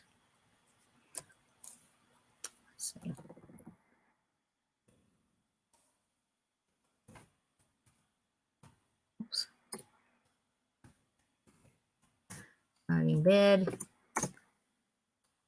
say 18. And the length on this one is, you notice with me keeping this around my neck, I haven't even had to look for it yet. I do better when it's around my neck. 13. Yep, right at 13 inches long. And he is 7.5 wide. Thickness of him, of the wood, the box itself is right at 1.5 inches wide through here. So if you're interested in that, 18. That's what we're going to start that bid at. Now here's something that I found. Would have been nice to have this a few weeks ago, I know, for Halloween. Here is this big old orange I believe this is Viking. Pretty sure it's Viking. Now this is huge. Now compare it to me. My head, it's big. I put my whole face in it. See? I can cover my whole face up in this. This is huge. It is so pretty. Just needs to be washed up, which I would do before I send. This is actually 10.5 inches wide. Some spots right at 11. This has got the draping. There we go. Draping look. I know there's a special term for it. For life of me, can't think of the name, but it's got the, you can see the cadmium in the bottom right there. You see it? Oh. Yep, you can see it. Mainly in the bottom. That's where it's at. The Amberina colors. This is going to start at 35 for this one. It's got some weight to it. This is a good probably 3 or 4 pounds as it is. But I found it and I thought, well, where's this been hiding? Yeah, it's pretty. It's got the, there we go. It's the bottom of him. Got some thick glass. That's why he's got some weight to it. But Viking Amberina bowl. Yeah, it is. It's beautiful, Edward. Absolutely gorgeous. I'm going to start it at 35 for this. And I still think that's a steal of a deal. Bid 35. And this is I'm going to call it the Amberina. This color. The Viking handkerchief. Is it not handkerchief? Draped. Viking draped.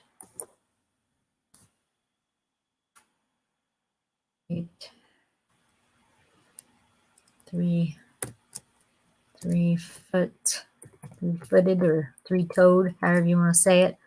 3-footed.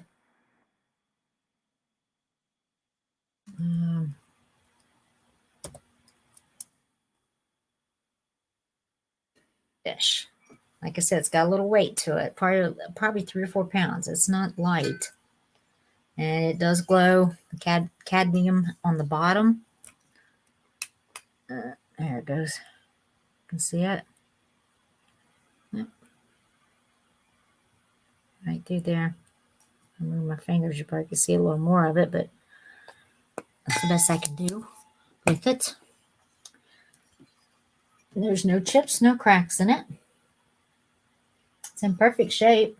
Just needs to be washed. Just dirty. That's all. So he's pretty.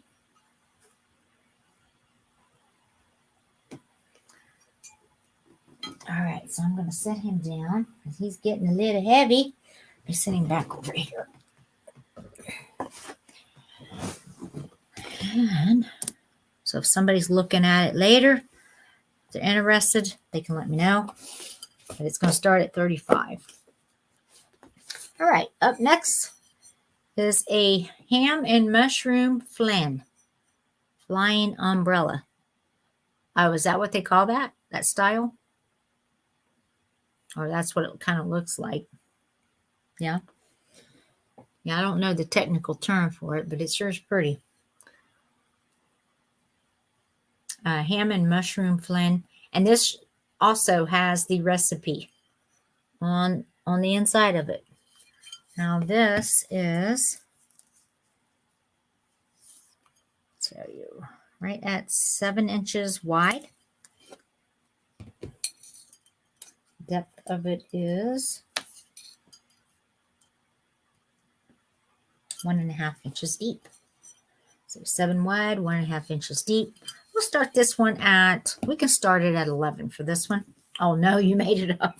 Okay. All right.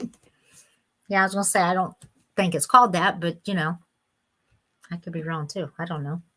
I just can't think of what the technical term is. Probably if I looked it up and took my time and looked it up, I could tell you. This is the ham and mushroom and the recipe in the bottom.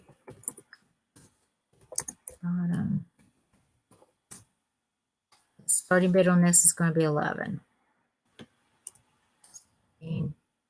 Bid is $11.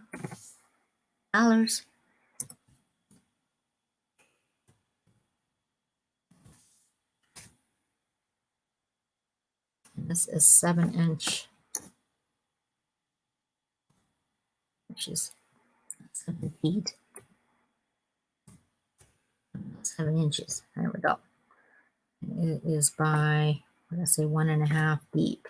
1.5 inch.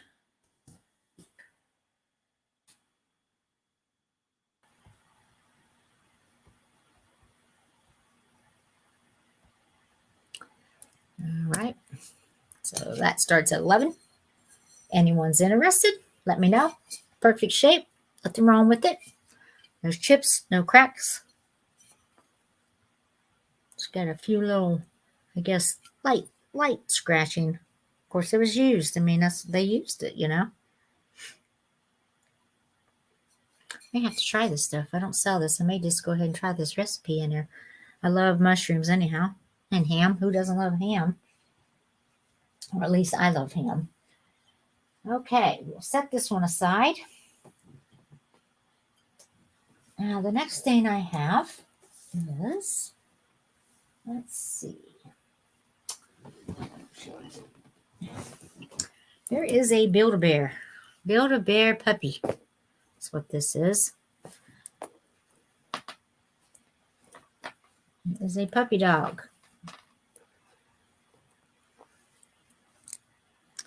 Cute little face.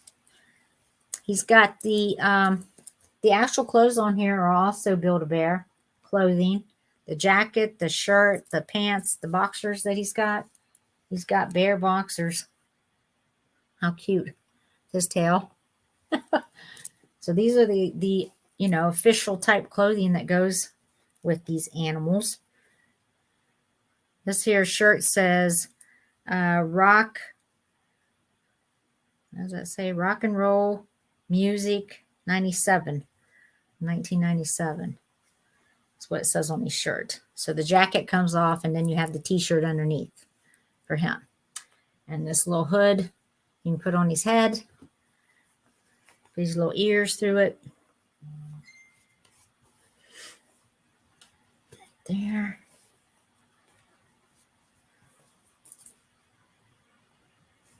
Then he has his little cap. Even his little cap is a Build-A-Bear cap.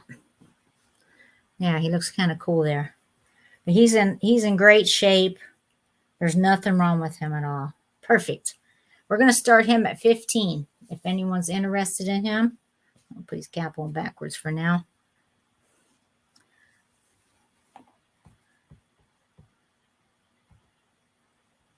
What is that Delbert doing now? I see you laughing at Delbert. What is he doing?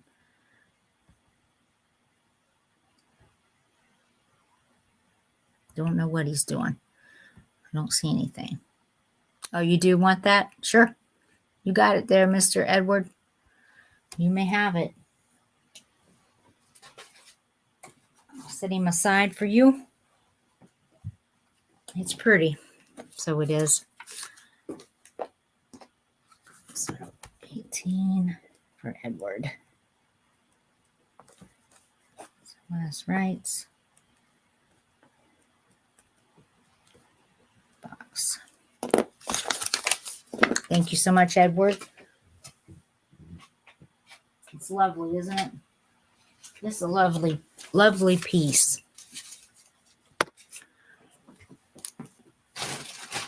All right. Moving along.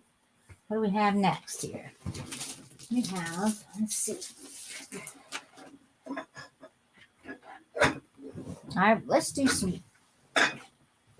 We're going to do some jewelry too after this bear. Thank you, Edward. I appreciate it very much. Magic Mirror Mystery School. See me? I see you now. If you came in before then, I guess I didn't. But I do see you, Magic Mirror. Welcome. Welcome, welcome. The Build-A-Bear, we're going to start him. We're going to start him at 18 for him. I mean, I could take and probably sell his clothes alone and get that for him. If you look at the clothes online. Yeah. Yes, welcome. I'm glad you're here.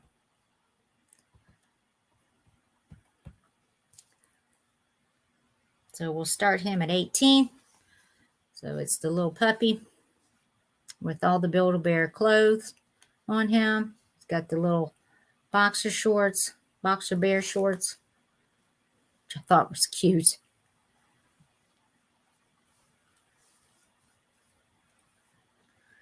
Okay.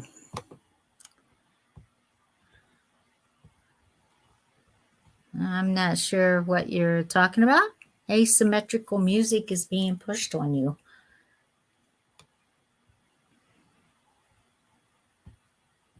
Well, we'll just take care of you right now. Oh, yeah. So we're just going to just block this person. We don't need that in the chat. So there we go. So we'll set him aside. So he's 18. Be the puppy. Did I put him in here?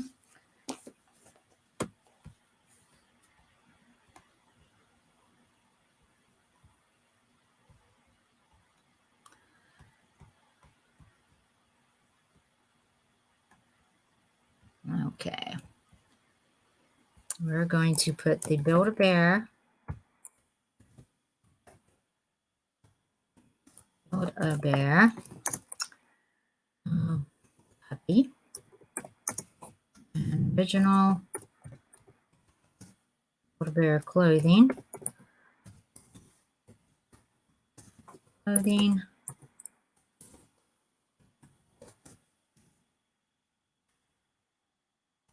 Give you a height on the dog. I'll tell you how tall he is. Starting bid will be 18 on him. Anyone's interested? You're watching it later, the playback later, just let me know if you're interested in him. Okay, he is right at, let me turn this over.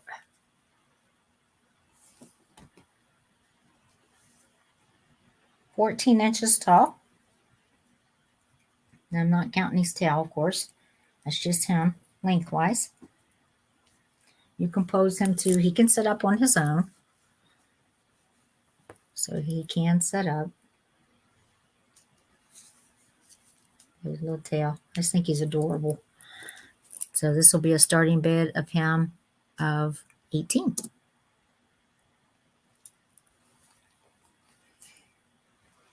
Alrighty. And we're going to move on. Like I said, I got a lot of Christmas stuff. I'm going to start that. Got to pick a day this week. So just hit the notifications, if you would, on the subscription so you can be notified on what day I do pick. I'm not sure yet what day I'm going to do that. But if you hit the notifications, then you'll know as soon as I post it, once I put it up. I'd kind of like to do it probably on, let me see. I'm thinking possibly Friday. That's what I'm thinking. Friday night. I can probably do it this Friday. So that's kind of what I'm leaning towards, Friday evening for it. That'll be one of them. I plan on having a few of them. Okay, the next piece is a lampshade, if you will, for a Yankee Candle. You put it on a Yankee Candle. Very nice. This is Autumn Splendor is the name of this. Made exclusively for Yankee Candle by Teresa Kogut. It's with a K. It's got a little bit of black on the inside from the candles that they've been burning. And I'm going to give you a measurement on this. This is actually 4.5 inches tall. And it is 3.5. So you get one of those candles, in a jar type thing. Let me see. Like, for example, this is just an example. I'm going to use this cup. It sets like that. Okay. That's how it would be. But it's pretty. So it is. I love the embossing of the leaves on this. It's got your pumpkin and squash and looks like, corn. What they call Indian corn. What it used to be called that. Don't know the proper name, but that's what it used to be called. And flowers. And this will be $10 if anyone's interested in it. This little lampshade by Teresa Kogut. This will be a straight price of $10 for the lampshade. So, or the candle, let's see, we'll put this in here. $10 for the Yankee candle lampshade. That's what we're going to call it. Lampshade. That would be for one of your larger candles, I would think. At least the because this one was, let's set down in there. Let me see how wide this glass is. I am selling these glasses. Actually, I haven't showed them yet, but 3 inches wide was the top of this. Yeah, that too. That's true. You could put a huge pumpkin setting on this, actually. That would look good. How creative of you. I didn't even think about that, but yeah, you could do that. Use it like a little riser. Put a little pumpkin on top. So that would be pretty too. This is very nice though. It's very pretty. So the lampshade, it'll be $10. It's a straight price. If someone wants it, just let me know in the chat. You can have it for $10. All right, moving on. Let's put this. I'm trying to move some things out of my way. If I can get to some other things. Let's see.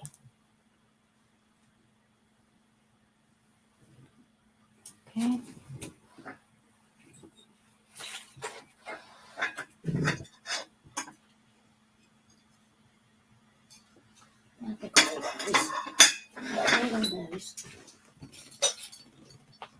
So yeah, I'm going to do some jewelry. Oops. That's a little bear hat. Yeah, put it on top of a pumpkin. Yeah, that's true too. That's very true. That would work. That would work also. Okay, we'll do some jewelry.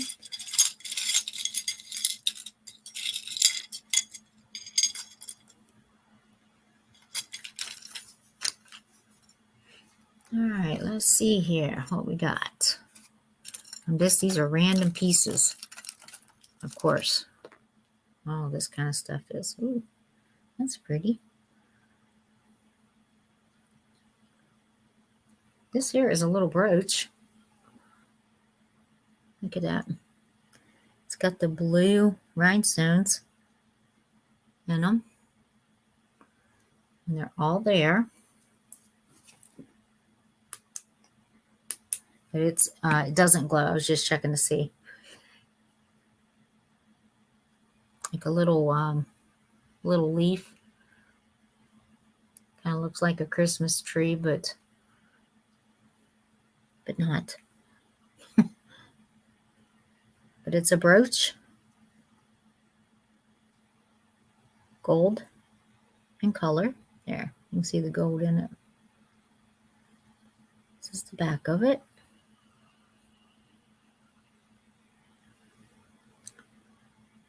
It's not marked. Stuck myself. This has got the type that you push up under. It doesn't have the roll safety type thing. It just has the type where you can push up under it. And this will start at, if anyone's interested in it, we'll start this at $8 for this particular brooch. It's very, very pretty. It is, let me give you a length. I don't know what to call it though. I mean, it's, but it is pretty. 2.5 inches long.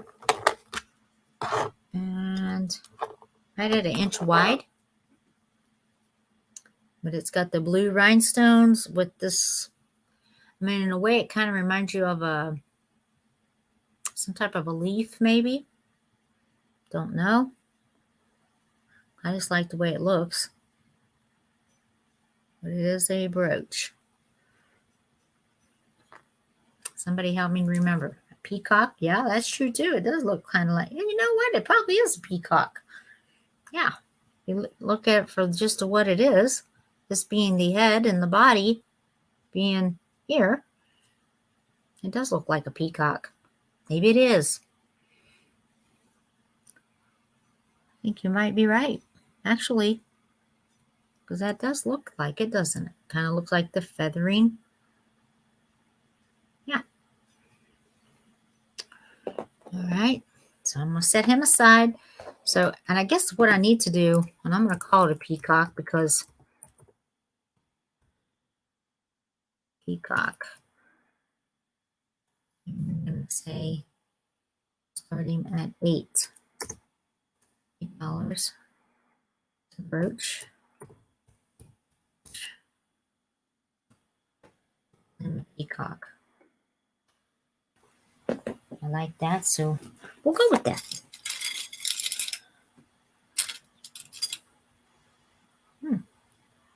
Ooh, I don't know what kind of stone this is, but it's cold, cold, cold.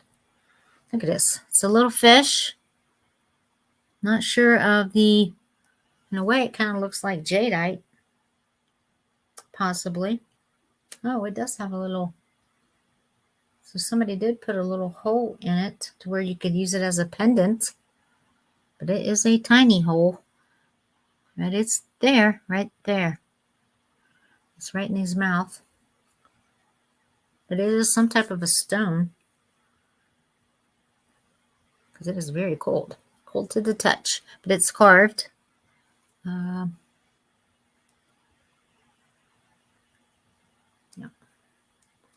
Right there. Carving in him. Right, Kathy. Right. Very true. So this little pendant, we're going to call it a little pendant, little fish pendant. I don't know what kind of stone it is, though. But it's a light green. Doesn't glow. This will be straight claim. We'll say $8 for it for the pendant. I'm just going to put. I'm trying to type this stuff in as I go. So in case somebody comes back later looking for it or wanting it, then I can find it easily if they couldn't. A fish pendant. Pendant. Oh, shucks. Pendant. This is some kind of a stone. And I don't know the stone. Like I said, when you first look at it, it kind of looks like jadeite. But I'm sure it's probably something else. More than likely. Because it's not a deep green. These were these glasses I meant to show you before I went on to jewelry. These are, got the fall. These are transfers on here. I got a set of 4 of these. This is dirty on the bottom. These are Libby by Libby glass. Blown glass.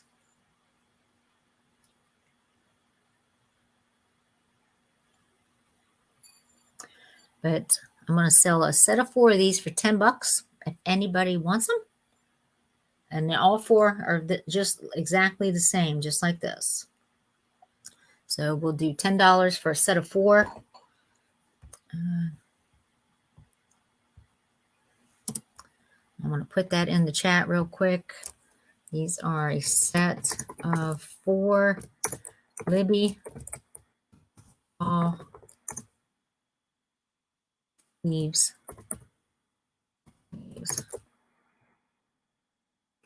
These are $10. There's a straight price on them. Straight claim.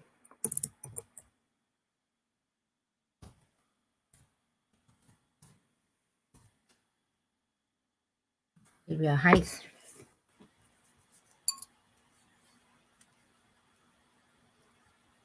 8 inches. 8 inches tall.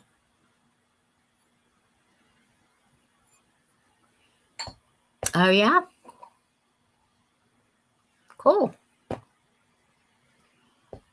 It's pretty cool.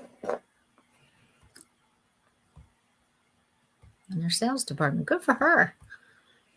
So the Libby fall glasses will be $10 for a set of 4. They all look the same. Very pretty.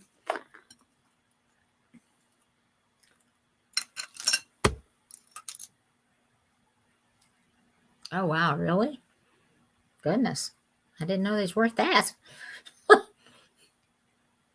Well, then that's a steal for somebody. Yeah, they are great. I think they would be great wine glasses too, Edward. Now here is this is a JJ brooch.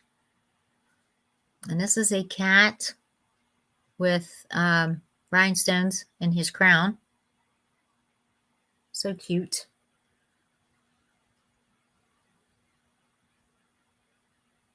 All the rhinestones are there, just making double sure. It's the back of it. And there's where it says JJ. JJ brooch. I need to look him up real quick because I can't remember what he is. How much he went for is what I'm saying. Right there.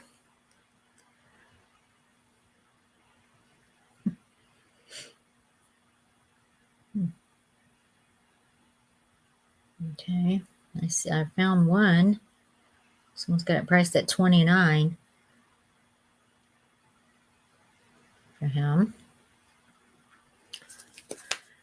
Well, I'll price him at $15 if anyone's interested in him. This is your JJ brooch. It's a cat with the crown with his rhinestones, blue, red, and green. I believe it is.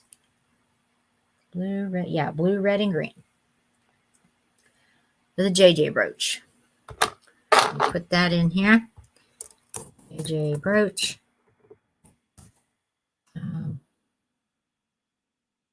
Cat.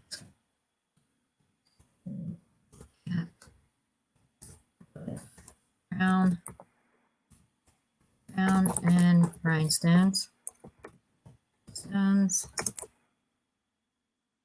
Say $15. If anyone wants them, let me know.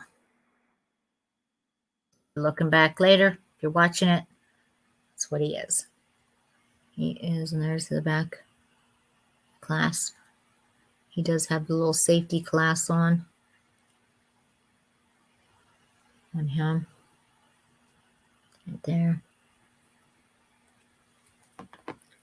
He is 2 inches long, tall, long, and 1.5 inches wide. So 2 by 1.5 for him. 15 for him. Okay. Now, let's see.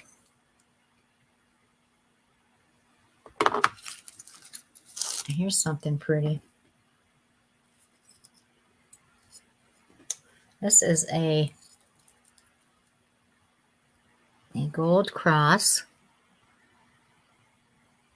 See how that's made? Kind of made to look like, wood or vines, maybe, the wooden type vines. The back of him looks like this. Very pretty. This is, let's see what that number says. It says 316L stainless steel. Probably Whippies. It's a nice chain on it.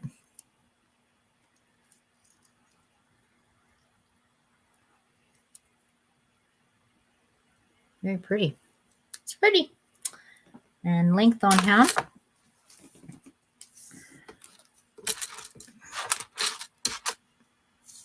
Length on the chain is 11 inches.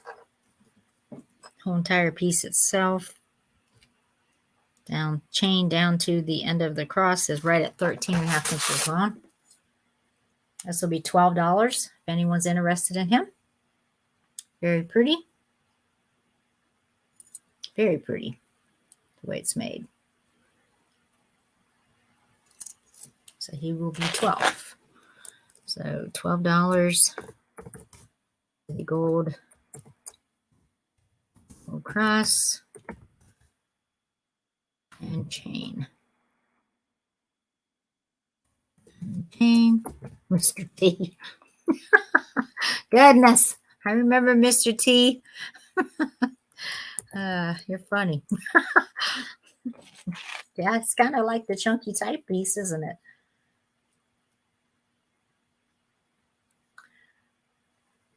I don't know. I just like the way it's made. I don't know what it is about it that I like, but I really like it.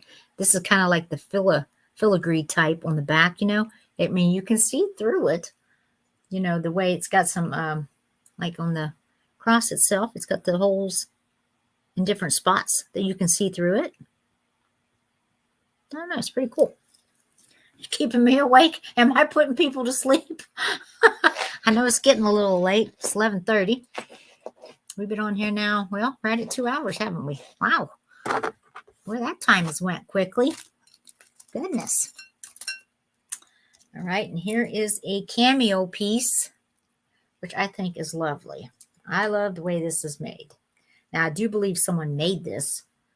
I mean, obviously someone made it, but I mean, I think someone made it after the fact because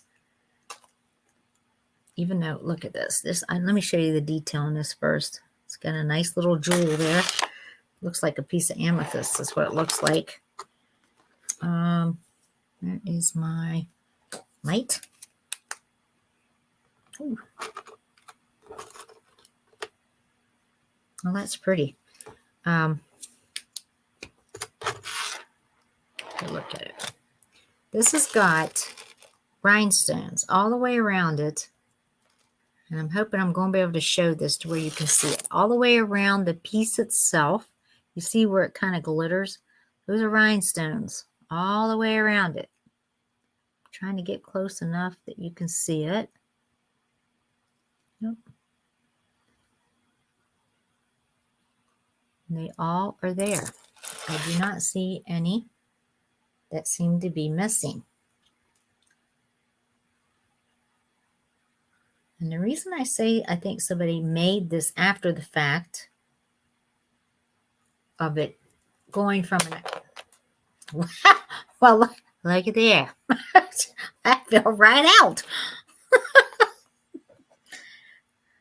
It's just glued in there. So, that's a little piece of cameo. Looks like it's just glued in there.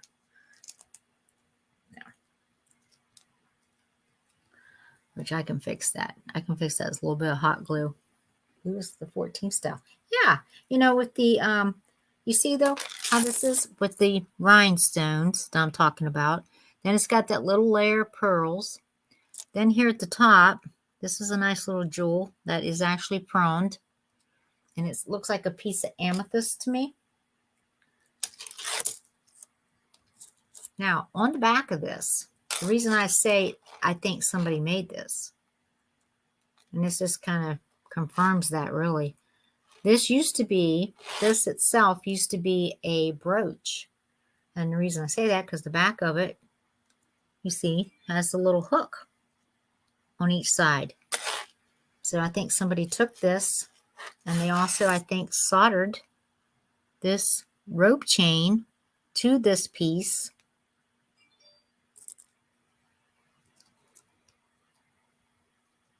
Yeah, that's what they've done. Somebody actually made it. You know, that's what I was saying. It seemed like somebody made it. Well, they did. Someone did actually make this. And even on this piece, you see the little rhinestones around it. There's 3 of them, I see. This is nice, though. It's made very nice. I mean, don't get me wrong. I like it. I like the way it was made. The way this person designed it. Very pretty. Got the little gold tassel chain.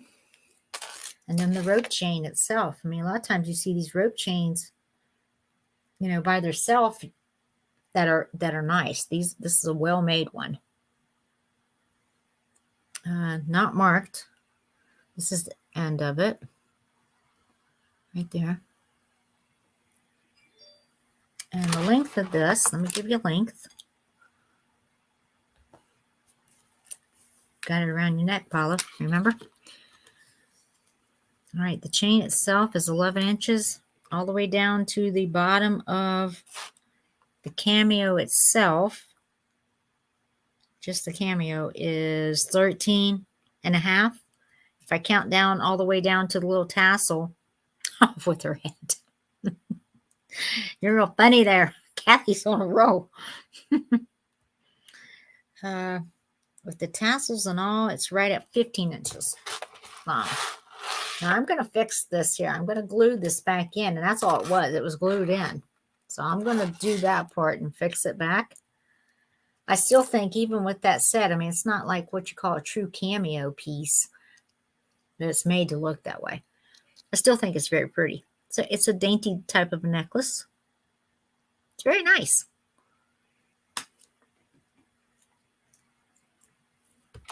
So I'm going to type this in real quick. Cameo necklace with rhinestones. And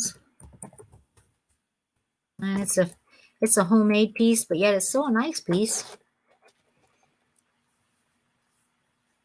I'm just going to say someone can have it if they want it for, I'm going to say 15 on it because I think it's worth that. I really do. Well, I'm going to say 12. I'm going to sell it for 12. If someone wants it for 12, that's probably a more fair price with it being a homemade piece type thing. Even though it's nice, it's not like, you know, top quality, but it's still nice. So $12 for the cameo necklace with the rhinestones. That'll be this, if anyone's interested. And I'm going to I'm going to glue that back in because that's all it was glued. I'll fix that part. So if you're interested in that, put that in. Now here is a set of guitar. Yeah, guitar. Make sure it wasn't a violin. Oh, you're right, Kathy. It sure would have been, huh? This is a set of guitars. These are like your gunmetal style pewter, possibly. That's what it looks like. But there we go. Set of guitars. Somebody who might be in music or plays the guitar. $10 for those. So we'll say the guitar, earrings, $10. These are straight cleans on these, $10. I believe it's gunmetal, or I'm going by the look of it, gunmetal or pewter. I'm thinking it might be more pewter. Let me take one of these apart. Let me just see the back of it, make sure it's not marked on the back. It's not.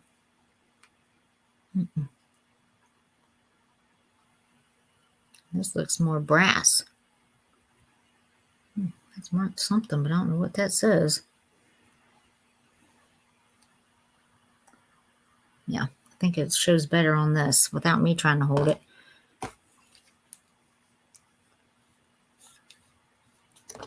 Yeah.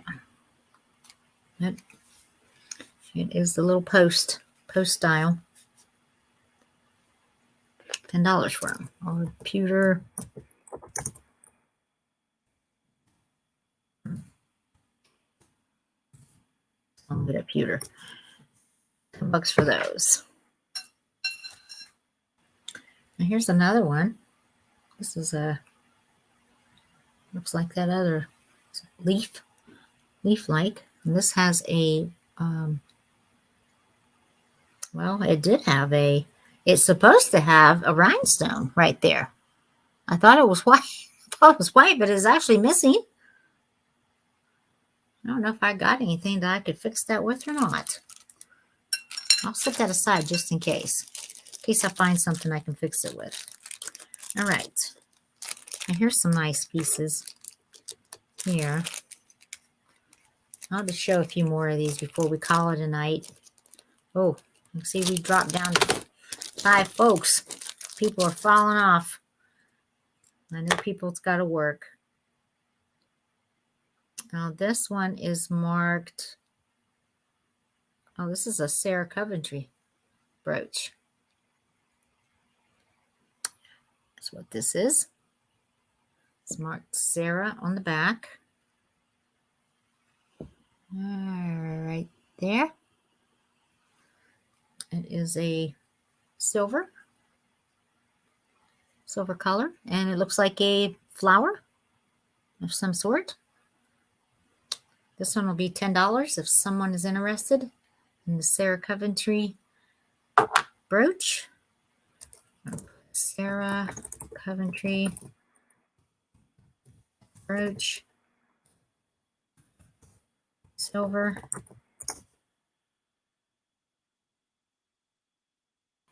Oh, really? Oh,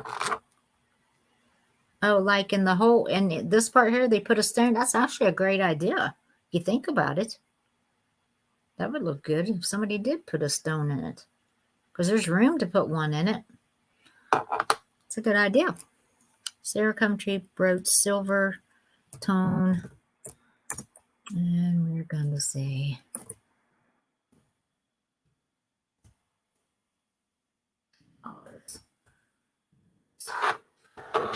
it is. Yeah, that's a great idea, actually, for somebody to put a stone in it. This is 1.5 inches long and 1.5 wide. 1.5 inch by 1.5 inch. $10 for it. Guess I should have put that it had a flower design. I didn't even put that in there, did I? It's a flower design. Flower design.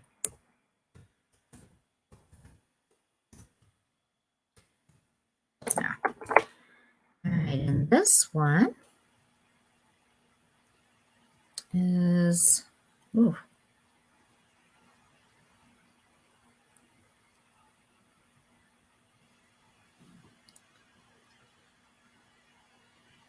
This is also, is this a Sarah also?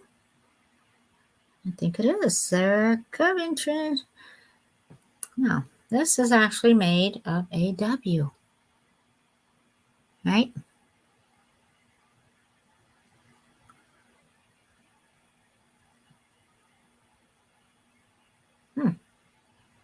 It's a brooch pen.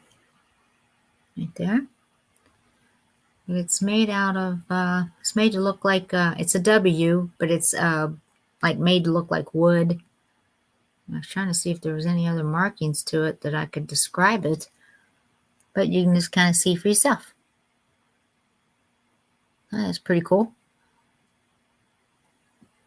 I guess you could put it like this too, if somebody wanted to say, no, it's an M.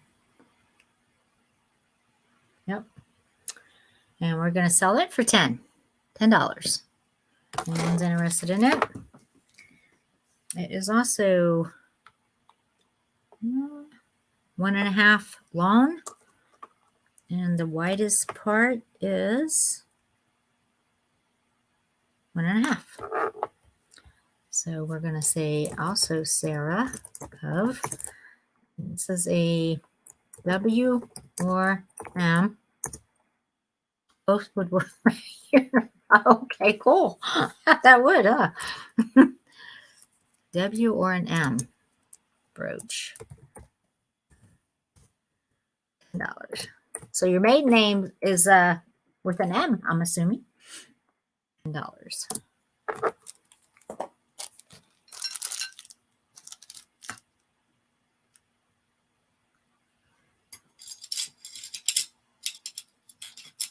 All right. I think that's all I'm going to show for tonight. I believe I'll wait for the other stuff.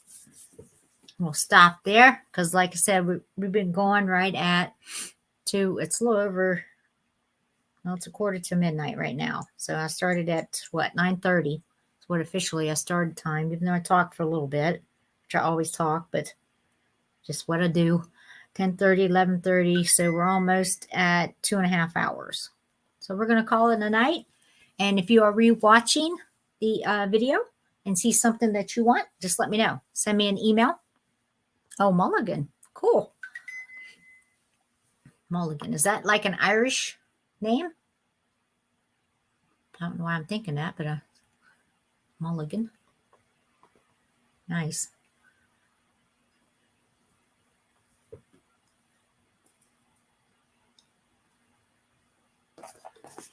But we'll try to do more of the jewelry later too. I've got a lot of jewelry that I need to try to get through. Some of it I may be able to do like a arts and crafts style on a lot of these, on some of the pieces anyhow. Some that might be, need repaired or broken. So.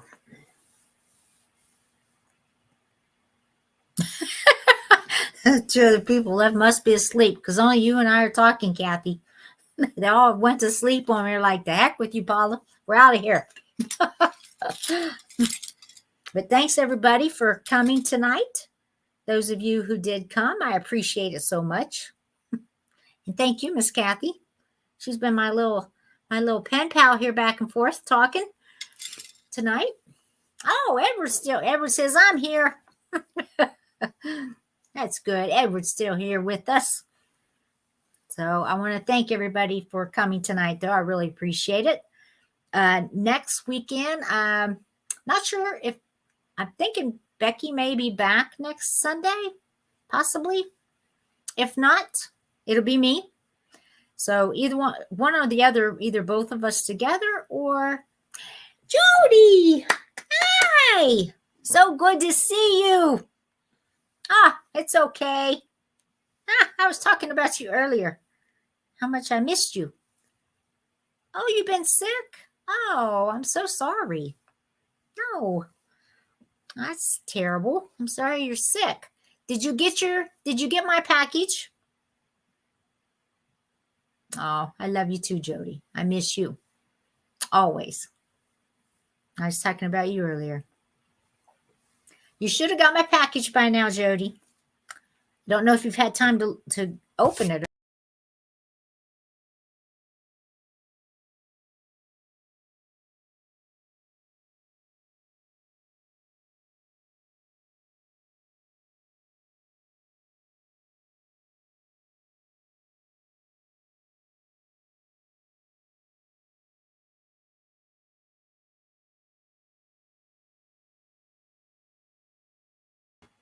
There we go. Knocked myself right out. You haven't gotten it. You haven't gotten it yet. Yes, I went dark there for a moment. You should have got it, Jody. You should have got it by now. For sure. I hope. Oh my goodness. No, you should have had it. You should have had it last week.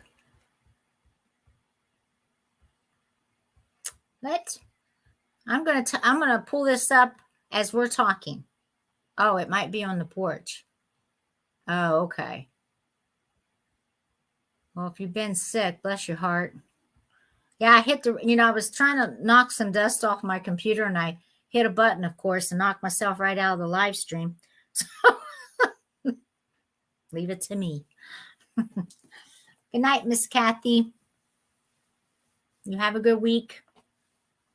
I'll be talking to y'all in the chat. I'm sorry you've been sick, Jody. Bless your heart. Goodness. Becky, she's off this weekend. She went to the Alabama show. She's out there since October 13th. Oh, you got a flu. Oh, goodness. Oh, I'm so sorry. Oh, I was, Kathy? I was buffering? Huh. Well,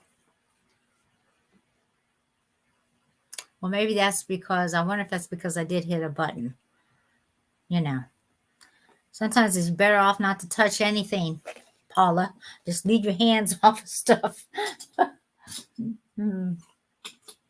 hope you're doing well, Jody. Other than that, I'm doing good. I'm doing pretty well. Can't complain. Yeah, me and my freaking buttons. I know. Always touching something, messing something up. I had to delay coming on because I had to update my computer.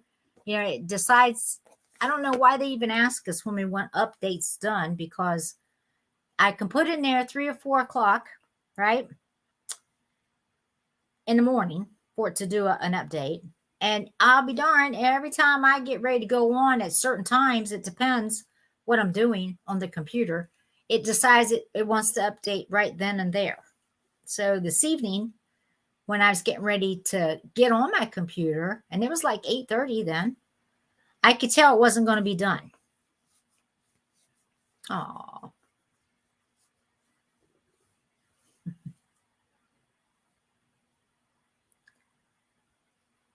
Oh, you're sweet. I thought you looked really well too, Jody. Last time I seen you. Oh, wow. Are you talking about the new flu that's mutated from the COVID? Is that what you're talking about, Jody? Put the masks back on. Oh, yeah. I got a feeling it's coming to that anyhow, because it looks like things are going up out there as far as COVID again and flu, and it's hard telling them which one will actually be worse. Good night, Miss Patty. So good to see you.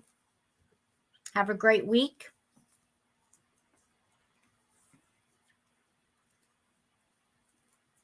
Yeah. Oh, wow. Now, did all of you get it, Jody, or just you? Did Isaac get it? Your husband? Did he get it? Or is it just you right now? I know I talked to my daughter earlier, one of my daughters, and her son had been sick. Isaac didn't get it. Elise didn't get it. Well, that's good. Hopefully they won't get it. Or hopefully Isaac won't take it for sure.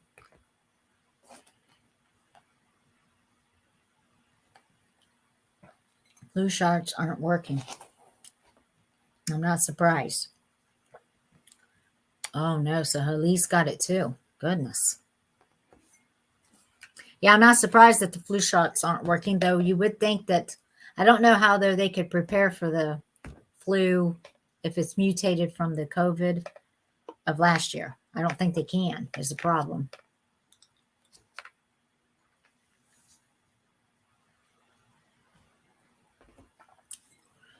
Yep. Yeah, it's probably going to be worse before it gets better,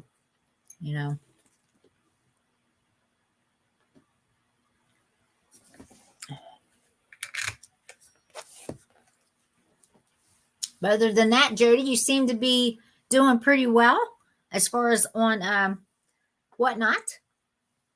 Good night, Mr. Edward. Love you too. Good seeing you tonight.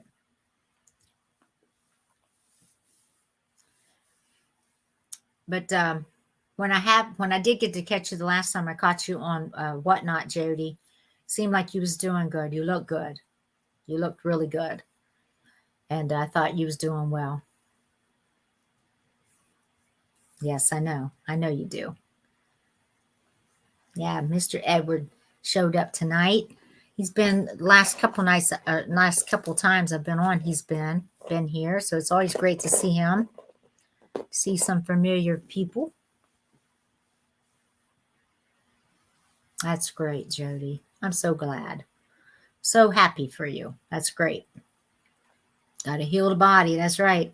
If we don't heal our body, I'll tell you, that's something we have to keep well.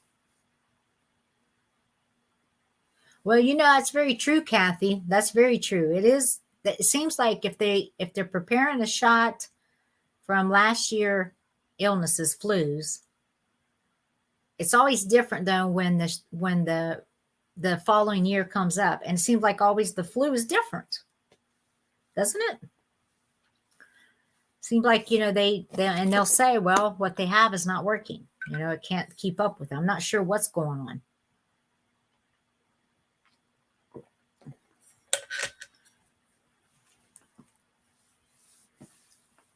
Well, Jody, you keep working on healing that body and get yourself plenty of rest. I know that's going to help. The more rest you get, the better. If you can do that. Hopefully you're getting to rest more. But yeah,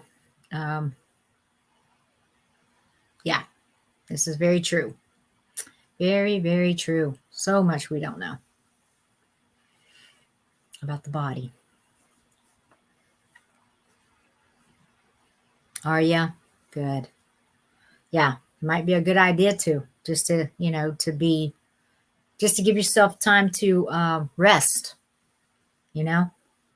Rest and get, like you said, heal the body. Try to put some good stuff in your body.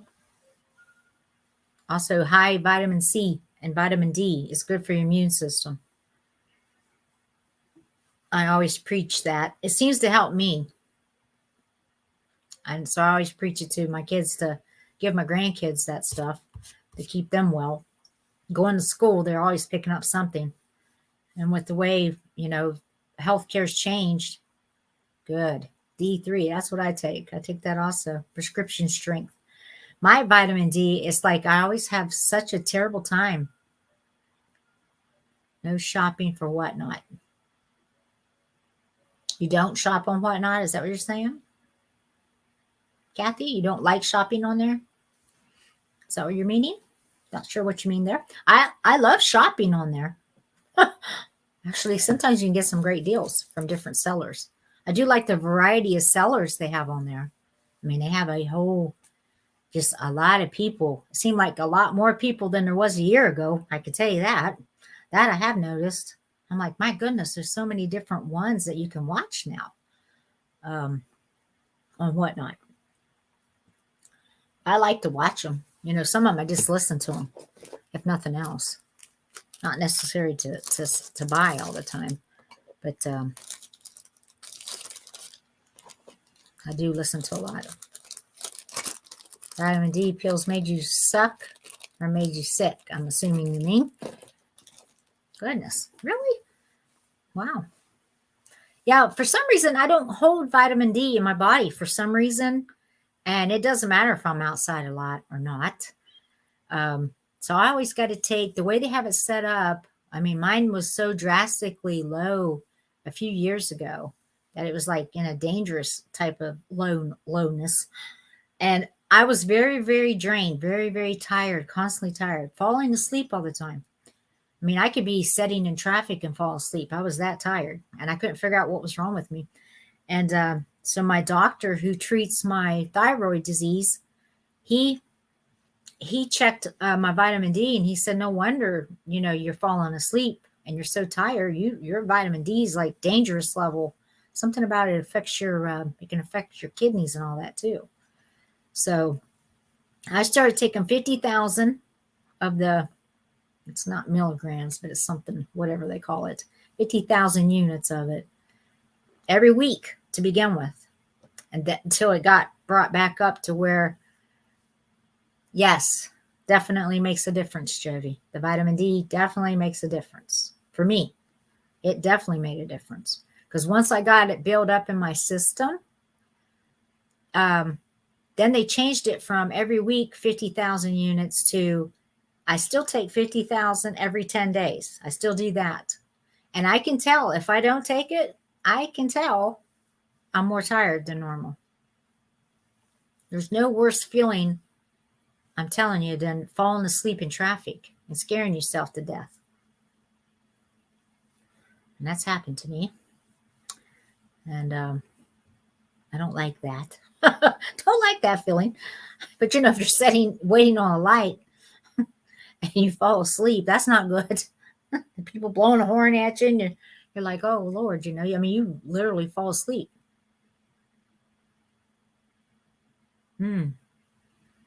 Oh, wow. Oh, because of being so tired, Jody? Your son is a tree trimmer and his test showed his blood was low on vitamin D. See? Yeah, I'm not sure what the real cause of that is. I just wonder if it's more so from, like they said, sunshine and all that stuff, being outside. I mean, I can be outside all the time and I don't think it makes any difference. I really don't. For me, yeah.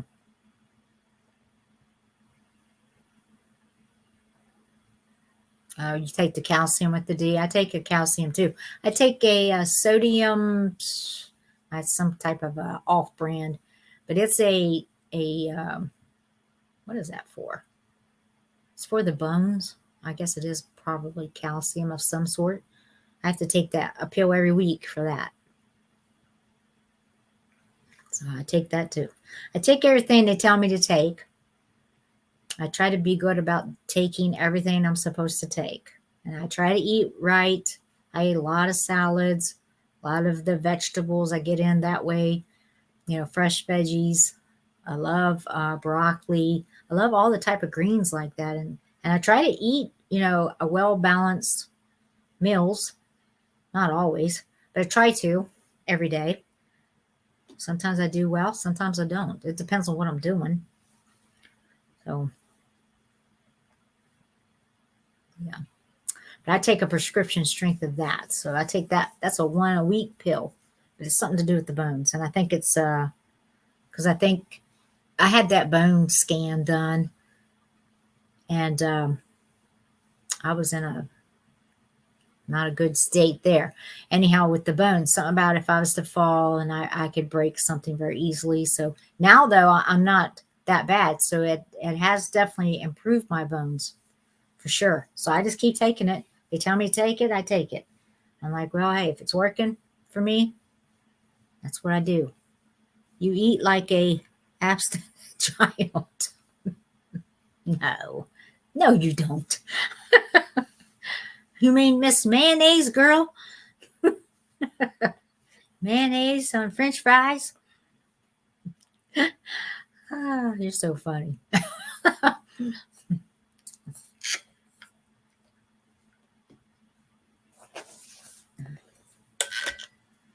I mean, I pretty well eat what I want, but I do try to eat healthier than normal. Mayonnaise on my mayonnaise, right? I love mayonnaise on a cheeseburger. You sound like Sue Spezio, Jody. Oh, now Sue doesn't like mayonnaise, right? She's totally against the mayonnaise, isn't she? I think because she used to complain about Jody talking about her mayonnaise and French fries. I remember that.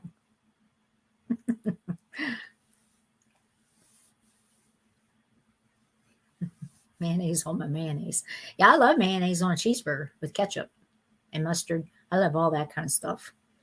But I don't eat a lot of it because I just know it's not good for me. So I try not to eat a lot of it.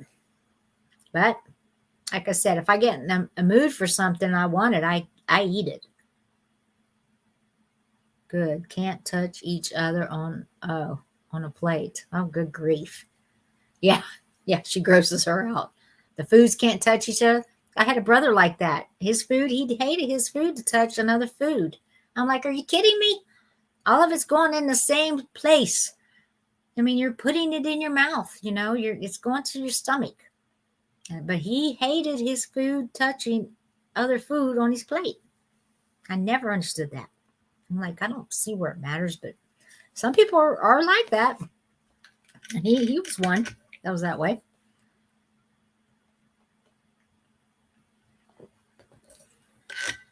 Oh, Isaac's the same way. Oh, don't want his food touching other food. I don't get it. I guess certain foods maybe you wouldn't because of it might affect the taste. That I could see. But a lot of people, it's more of a mental thing for them that they just don't want the food touching other food. I don't know. So,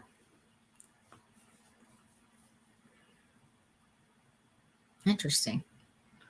But it's funny, all the stuff we take nowadays, isn't it? Good grief. And as you get older, you seem to have to take more things.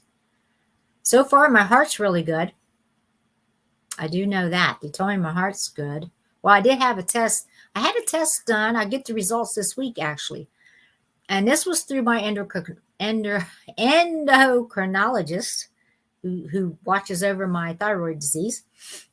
He wanted to do tests on my carotid arteries and my neck. So it's the neck, the arteries going to the heart, and your stomach, and the ankles.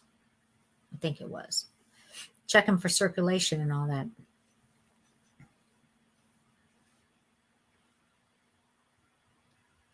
So I get the results of that this week. So as far as I know, everything's good there. I mean, I know I've had an EKG done not too long ago. They said my heart's really strong. That's one thing great I have on me is my heart and blood pressure. I keep a fairly low blood pressure, nothing high yet. I'm like, good, because everybody in my family has high blood pressure. Right? That's right. That would take care of it then, wouldn't it? Get the lunch trays with the dividers. Then nothing will be touching nothing. Yep, that would work. That's funny.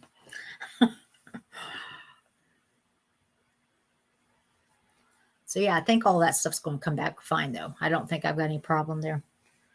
I seem to have, my heart seems to be good like my dad's. My mom is the one with the heart issues. My dad always had a great heart, strong heart. So I think mine, hopefully I'm taking after him on that part.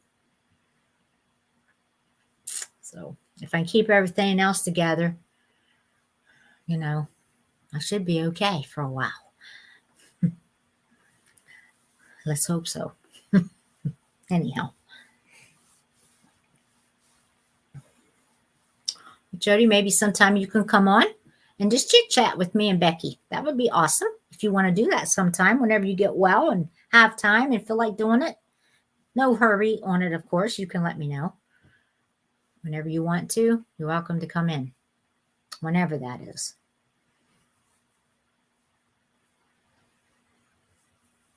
So.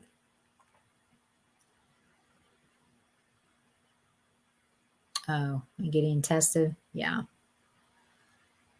Yeah, it's a good idea to try to keep up with all that. Now, Kathy, what state are you in?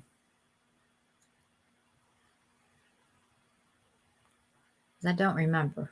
And I'm sure you've probably told me. Or I've seen you talk about it. I just don't remember. Absolutely, Jody. Anytime you want to. Becky and I talk about you a lot. We're always wondering about you and how you're doing and hope you're doing well. And what we see, you seem to be doing well. So we always got you on our mind and in our prayers. Always. I got to see Miss Pat, one of her shows, briefly. Didn't get to stay long. Trisha's, I hardly ever make it to. I'm so tired by the time Saturday night comes. I really don't feel like watching anything. Ohio. That's right, Kathy. I should remember that. I was born in Ohio, in Elyria, Ohio. So you're in Ohio. Okay. So they're still having a lot of closures up there in Ohio because of COVID? Oh, that's great. I'm glad Miss Pat's doing that. Good. Miss Pat's awesome. I think a lot of her too. Got her on lockdown.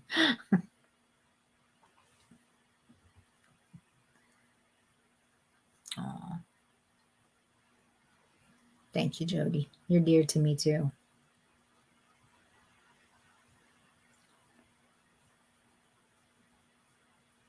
I'm glad Miss Pat checks in with you, sees how you're doing. So I'm always afraid I don't want to bother you. It's my thing. I don't want to bother you too much, you know. But that's why I try to catch your shows. Now, you're on Whatnot now? Is that usually on Thursdays now?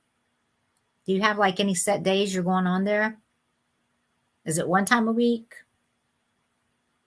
Between Clyde and Fremont, that's where you are? I'm not sure where that is. You, Becky, Miss Pat. Oh, thank you, Jody. You and Becky, Miss Pat, I would say definitely are the definite friends I've made on YouTube that are so close to me. Tuesdays and Thursdays, that's when you're on. Okay, so Tuesday nights, you come on though, you come on later on Tuesday nights, right? Like at 9, if I remember right, unless you've changed that. Yes, for sure. And then Thursdays, I mean, do you have a set time or do you change it up or? Not sure. I know the one time I came in, yes, usually late. Okay. Tuesdays and Thursdays. All right. I know one time I came, I got to see you, and it seemed like it was 7-ish, maybe 7:30. You change it up often. That's good. Get a different crowd. Under Sandusky, Cedar Point. Okay, now I know where you're at, Kathy. Now I got it. I got that part. I do remember Sandusky and Cedar Point. Because we went to, I think, Cedar Point for something.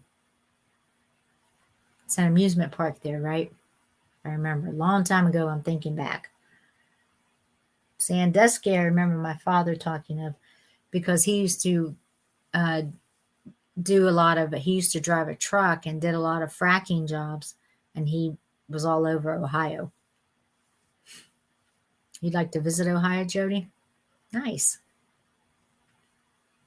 Yeah. Ohio is a nice state too. A lot of farmland. From what the part I was in was a lot of farmland, very flat compared to where I was from in West Virginia with mountains, hills we call them. They're really mountains, but very, very flat land. But a big farming type community. But yeah, I was born in Elyria, Ohio, and also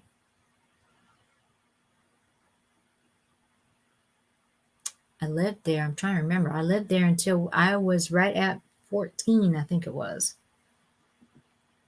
Yeah, because we were starting freshman year in high school when we actually moved to West Virginia. And that's where my parents were from. So we moved back to where they were from. And they stayed there. So I don't really have any, really close ties to any particular state. West Virginia was the last state I lived in before coming to Georgia, but I've been in Georgia longer than I've been in Ohio or West Virginia, either one. So Georgia is really my home. I consider my home. Love Georgia. Hills and hollers in the South. Especially in West Virginia, they have the hollers. Have some hills in the South, depending on how far south you are. But yeah. But Georgia, I really love the state of Georgia. I love the state I live in. I love the convenience of everything. Where I was from, you had to drive a country mile, so to speak, to get somewhere. Is there any part of Ohio you want to visit, Jody? that you're talking about, or just any part of Ohio? You just want to visit the state itself?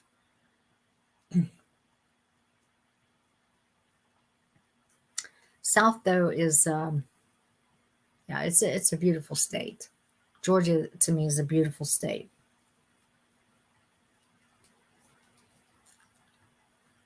And I've been here, good Lord, I've been here. Oh, well, right at 30. I think right at 30 years now. I've been in Georgia, in southern Ohio. I want to visit the big cities. Yep. In Ohio, the bigger cities would be probably, Kathy can tell you more so. Let's see, there's Cincinnati is a pretty good size city. Cincinnati, Ohio. Isaac is waiting to hear if he got into a school in Georgia.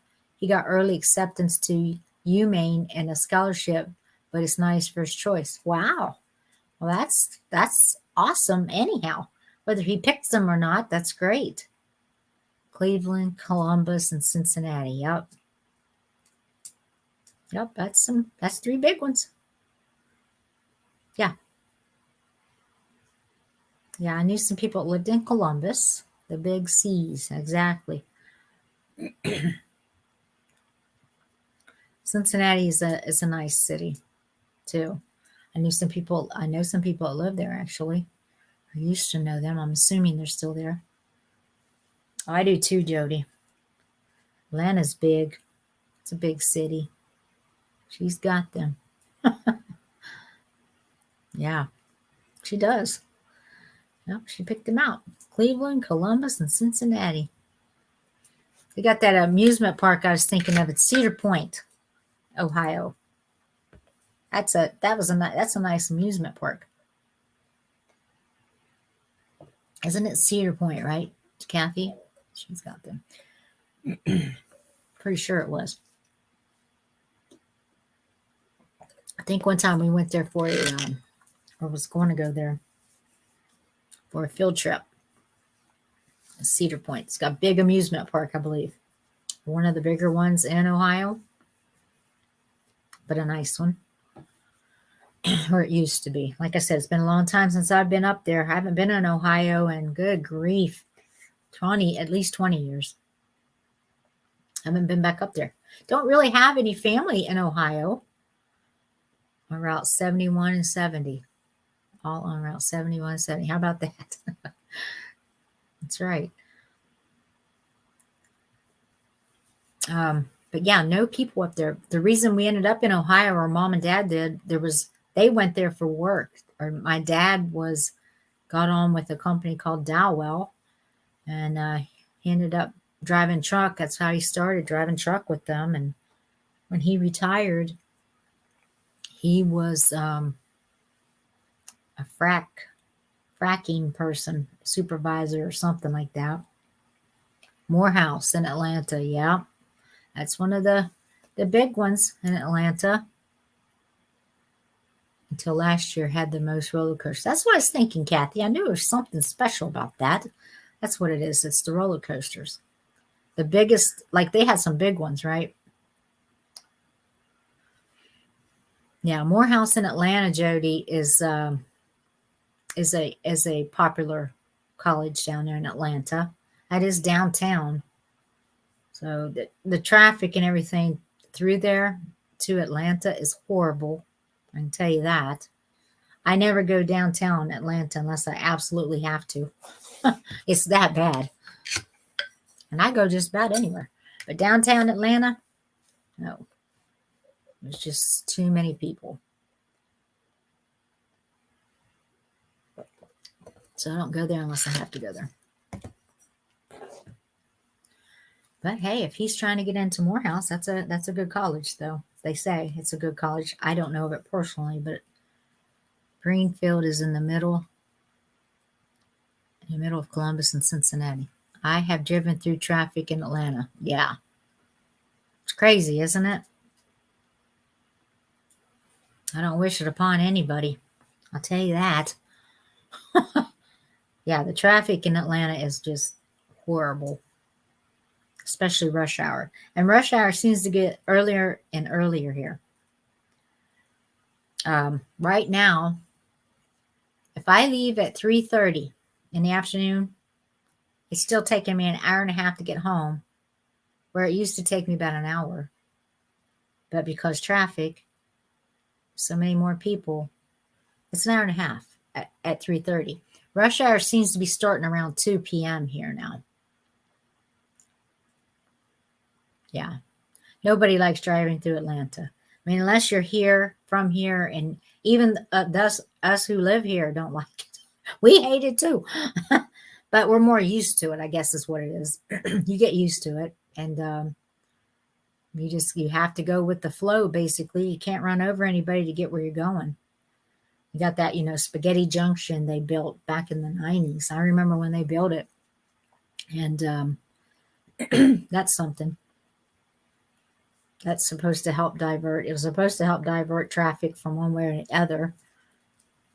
I am an offensive rather than defensive.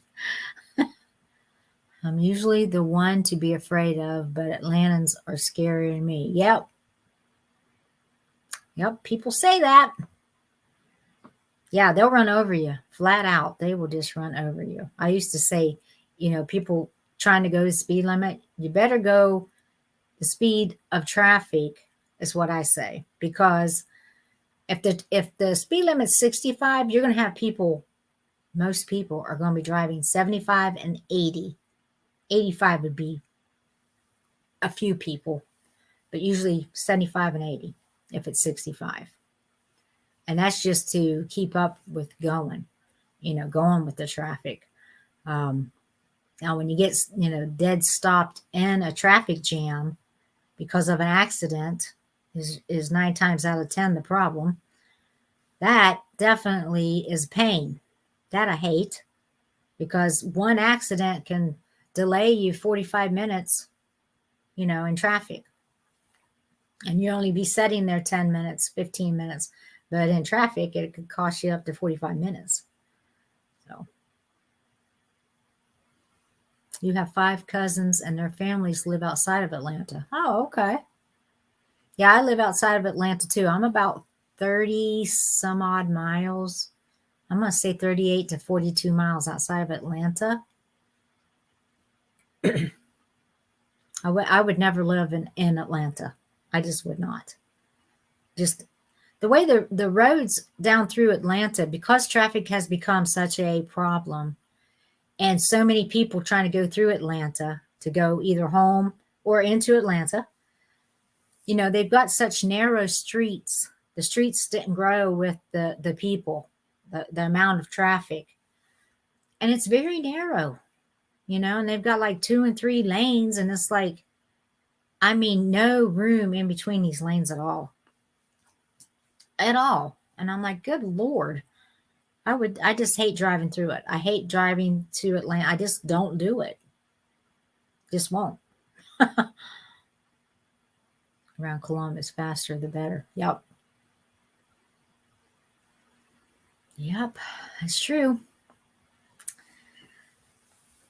Yep, the faster the better. You drive fast so you can try to get through traffic, but then you can drive too fast. And here in Atlanta, I used to say people have no sense as far as when it rains. They're still trying to drive 85, and they really need to slow down to 65 at least, or 60. Boston didn't prepare you for Atlanta. Really?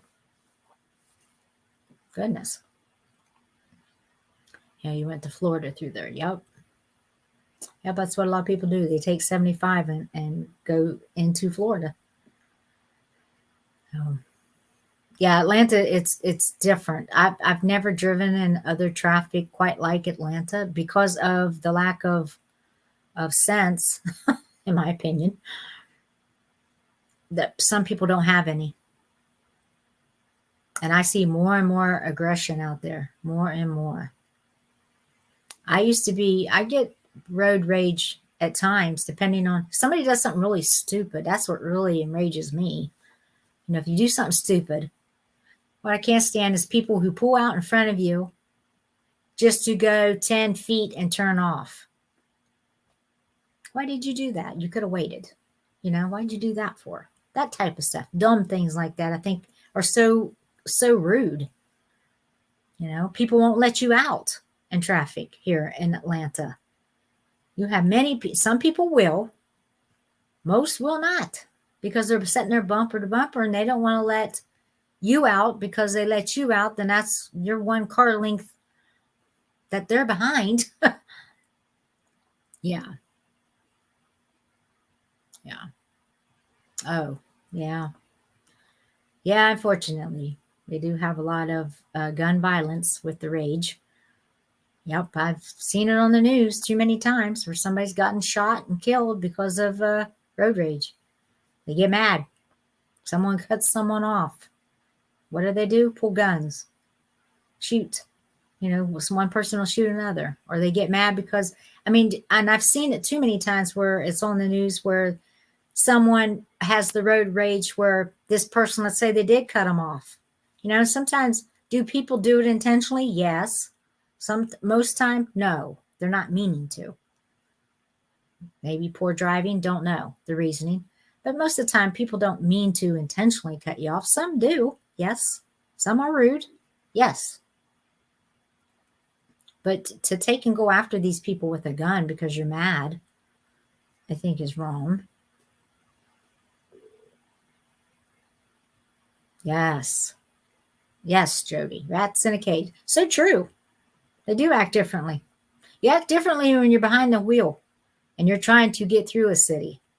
And bumper to bumper, you got somebody that wants to just, people who jump in front of you and slam on the brake, There's so many things that can set you off in traffic. Now, I've done a lot better than I used to. I used to be pretty bad. I still flip somebody off in a heartbeat if they do wrong. I don't care. Sometimes they get a double flip off. People have been shot for that too. But at the time, I don't care. I'm mad. Because it's like, you know what? It's just stupid the way they drive sometimes. Yeah. New York City. Yeah. New York City would be another place I wouldn't want to drive in. I don't even think I would at all. And those people there are not some of them are rude. Well, a lot of people are rude everywhere you go, but New York City is a different type of person, different type of people, let's say. But yeah, I guess it's just on how you handle everything. I try to do well, but sometimes you just can't help it. A lot of times it's because somebody has scared you to death, and then you get mad. Man had a bumper sticker that set me off totally on me the way I reacted. Elise was so mad. Gotcha. No. Yeah, I understand. Yeah. Well, yeah, and it doesn't help if we get that mad and we want to go off them, because it just makes it worse. It's better if somebody remains cool-headed. Don't let them get to you like that. You're better off. I think we get people worse that way is when you don't get mad. You don't show the anger that they didn't get to you. That's what gets them, I think. That makes them even more mad at times. It does seem that way.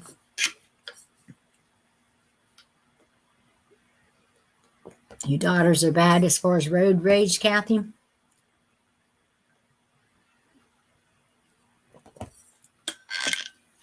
Yeah. It's different when you're driving and you have the road rage. You can tell people are different. Like I said, I am too at times. But I try not to let no one get me to that point anymore, to where I'm that mad. Oh, yep. That would have me too. Yep. Understandable. I get it. Yeah, I wouldn't like it either. That would set me off. For sure. No doubt about that. There's no place in our society for that, in my opinion, and I don't like you if you are that. I mean, I don't have nothing to do with you if you act that way. You know, like I said earlier, to me, we're all the same. No one's better than anybody. We all wear different hats, but be kind to everybody. You know, be kind. We're supposed to be loving one another and be good to each other. That's what God preached to all of us in the Bible. That's what he says, to love one another. You know, we're not supposed to hate and be mean and fight with people. Luckily, they just swear at them. Yeah. Yeah, I see a lot of that here too. People swearing at one another in traffic, blowing their horns, laying down on a horn, you know, where they just constantly hold the horn. I'm like, that's the worst thing to do. Because all you're going to do is make that person, either they're going to do one of two things. They're going to get mad, or they're going to ignore you. Well, if they ignore you, you can still sit there, blow your horn. If they get mad, they might retaliate. You just don't know what that person, what kind of day they're having. And I always try to think of that. Maybe they're having a bad day, you know? Or if I had a bad day. If I had a bad day, I already know to keep myself in check. I won't take it out on other people. I just won't. But, you know, you try to think of that other person. What kind of day have they had? Maybe something happened in their day. I try to give them that little bit of maybe this is why they're acting that way.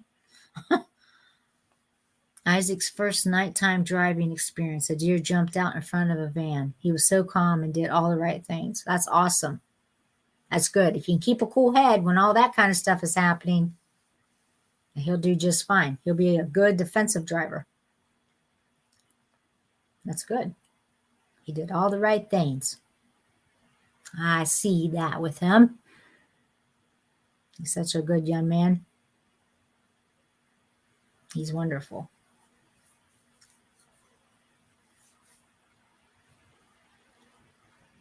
Yeah, you got to be careful about swearing to people too in traffic. Like I said, it's bad enough I flip people off, and I don't care because I'm mad at the time. Depends on what they do. You know, if they get flipped off. And if they really do something stupid, I give them a double, what I call a double flipper. They'll get two hands going, you know. Yeah, lucky it wasn't a moose. Isn't that the truth? Boy, a moose could really tear up a vehicle. I mean, a deer does a bad enough job. But could you imagine hitting a moose? My goodness. Yeah. Oh, I know he is. I know Jody. Yep, he's a wonderful young man. He's gonna leave his mark on this earth. Guarantee it. He's gonna do great things. I just see it. I see it coming for him, and he'll deserve the great things happening for him, because he's got a great heart, and that means so much to me. I love a person with a great heart, and he has that. And he loves you. He loves his father. You can tell he's very level-headed, that he's just a great young man. You can just tell with him. He went to a football game on Friday. Kids who picked him up had weed. We got out the car and walked home and called. He got out of the car and walked home and called us on the way. Good for him. Good for him. See, that's what I'm saying. He's doing the right stuff, Jody. He's making the right decisions. He knows. He knows not to put himself in that predicament. So that speaks a lot for you and Elise, the way he's been raised. Speaks a lot for you too, that you've raised someone so great that's able to be so mature in his way of thinking. You've hit 3 deer in your lifetime. Yep, I've hit a few deer.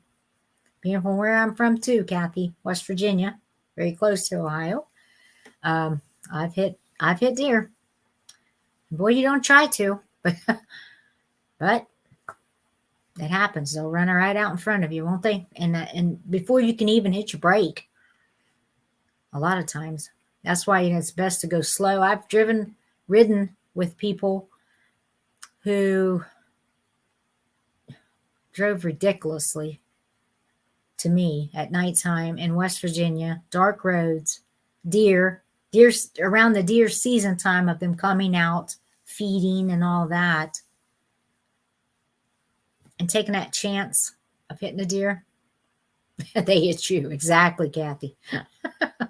Right. Yeah, I totaled a car one time hitting a deer. Totaled it. Yep. They can definitely do some damage, I can tell you that, to a vehicle. So I can only imagine a moose. My goodness. Those things would total a vehicle. Probably a slight bump into them would total one. As big as they are. You know, they came out. Do you remember when they came out with the whistlers that you can put on the front of your vehicle? You know, Kathy, where you could take and they like whistle in the wind. It's supposed to keep the deer from jumping in front of you. A lot of people swore by them for many years, and then they went away. So I was like, well, I don't think they were as great as people thought they were. You know, really, there's nothing going to keep a deer from jumping in front of you. If they're ready to go, they're going. You just want to be going at a speed that you could possibly stop, give yourself the best chance possible of stopping. You know, you don't want to be flying. And I have ridden with those who flew and hit deer with me in there. Oh, I'm glad you came on, Jody. I'm glad you came in. It's great to see you too.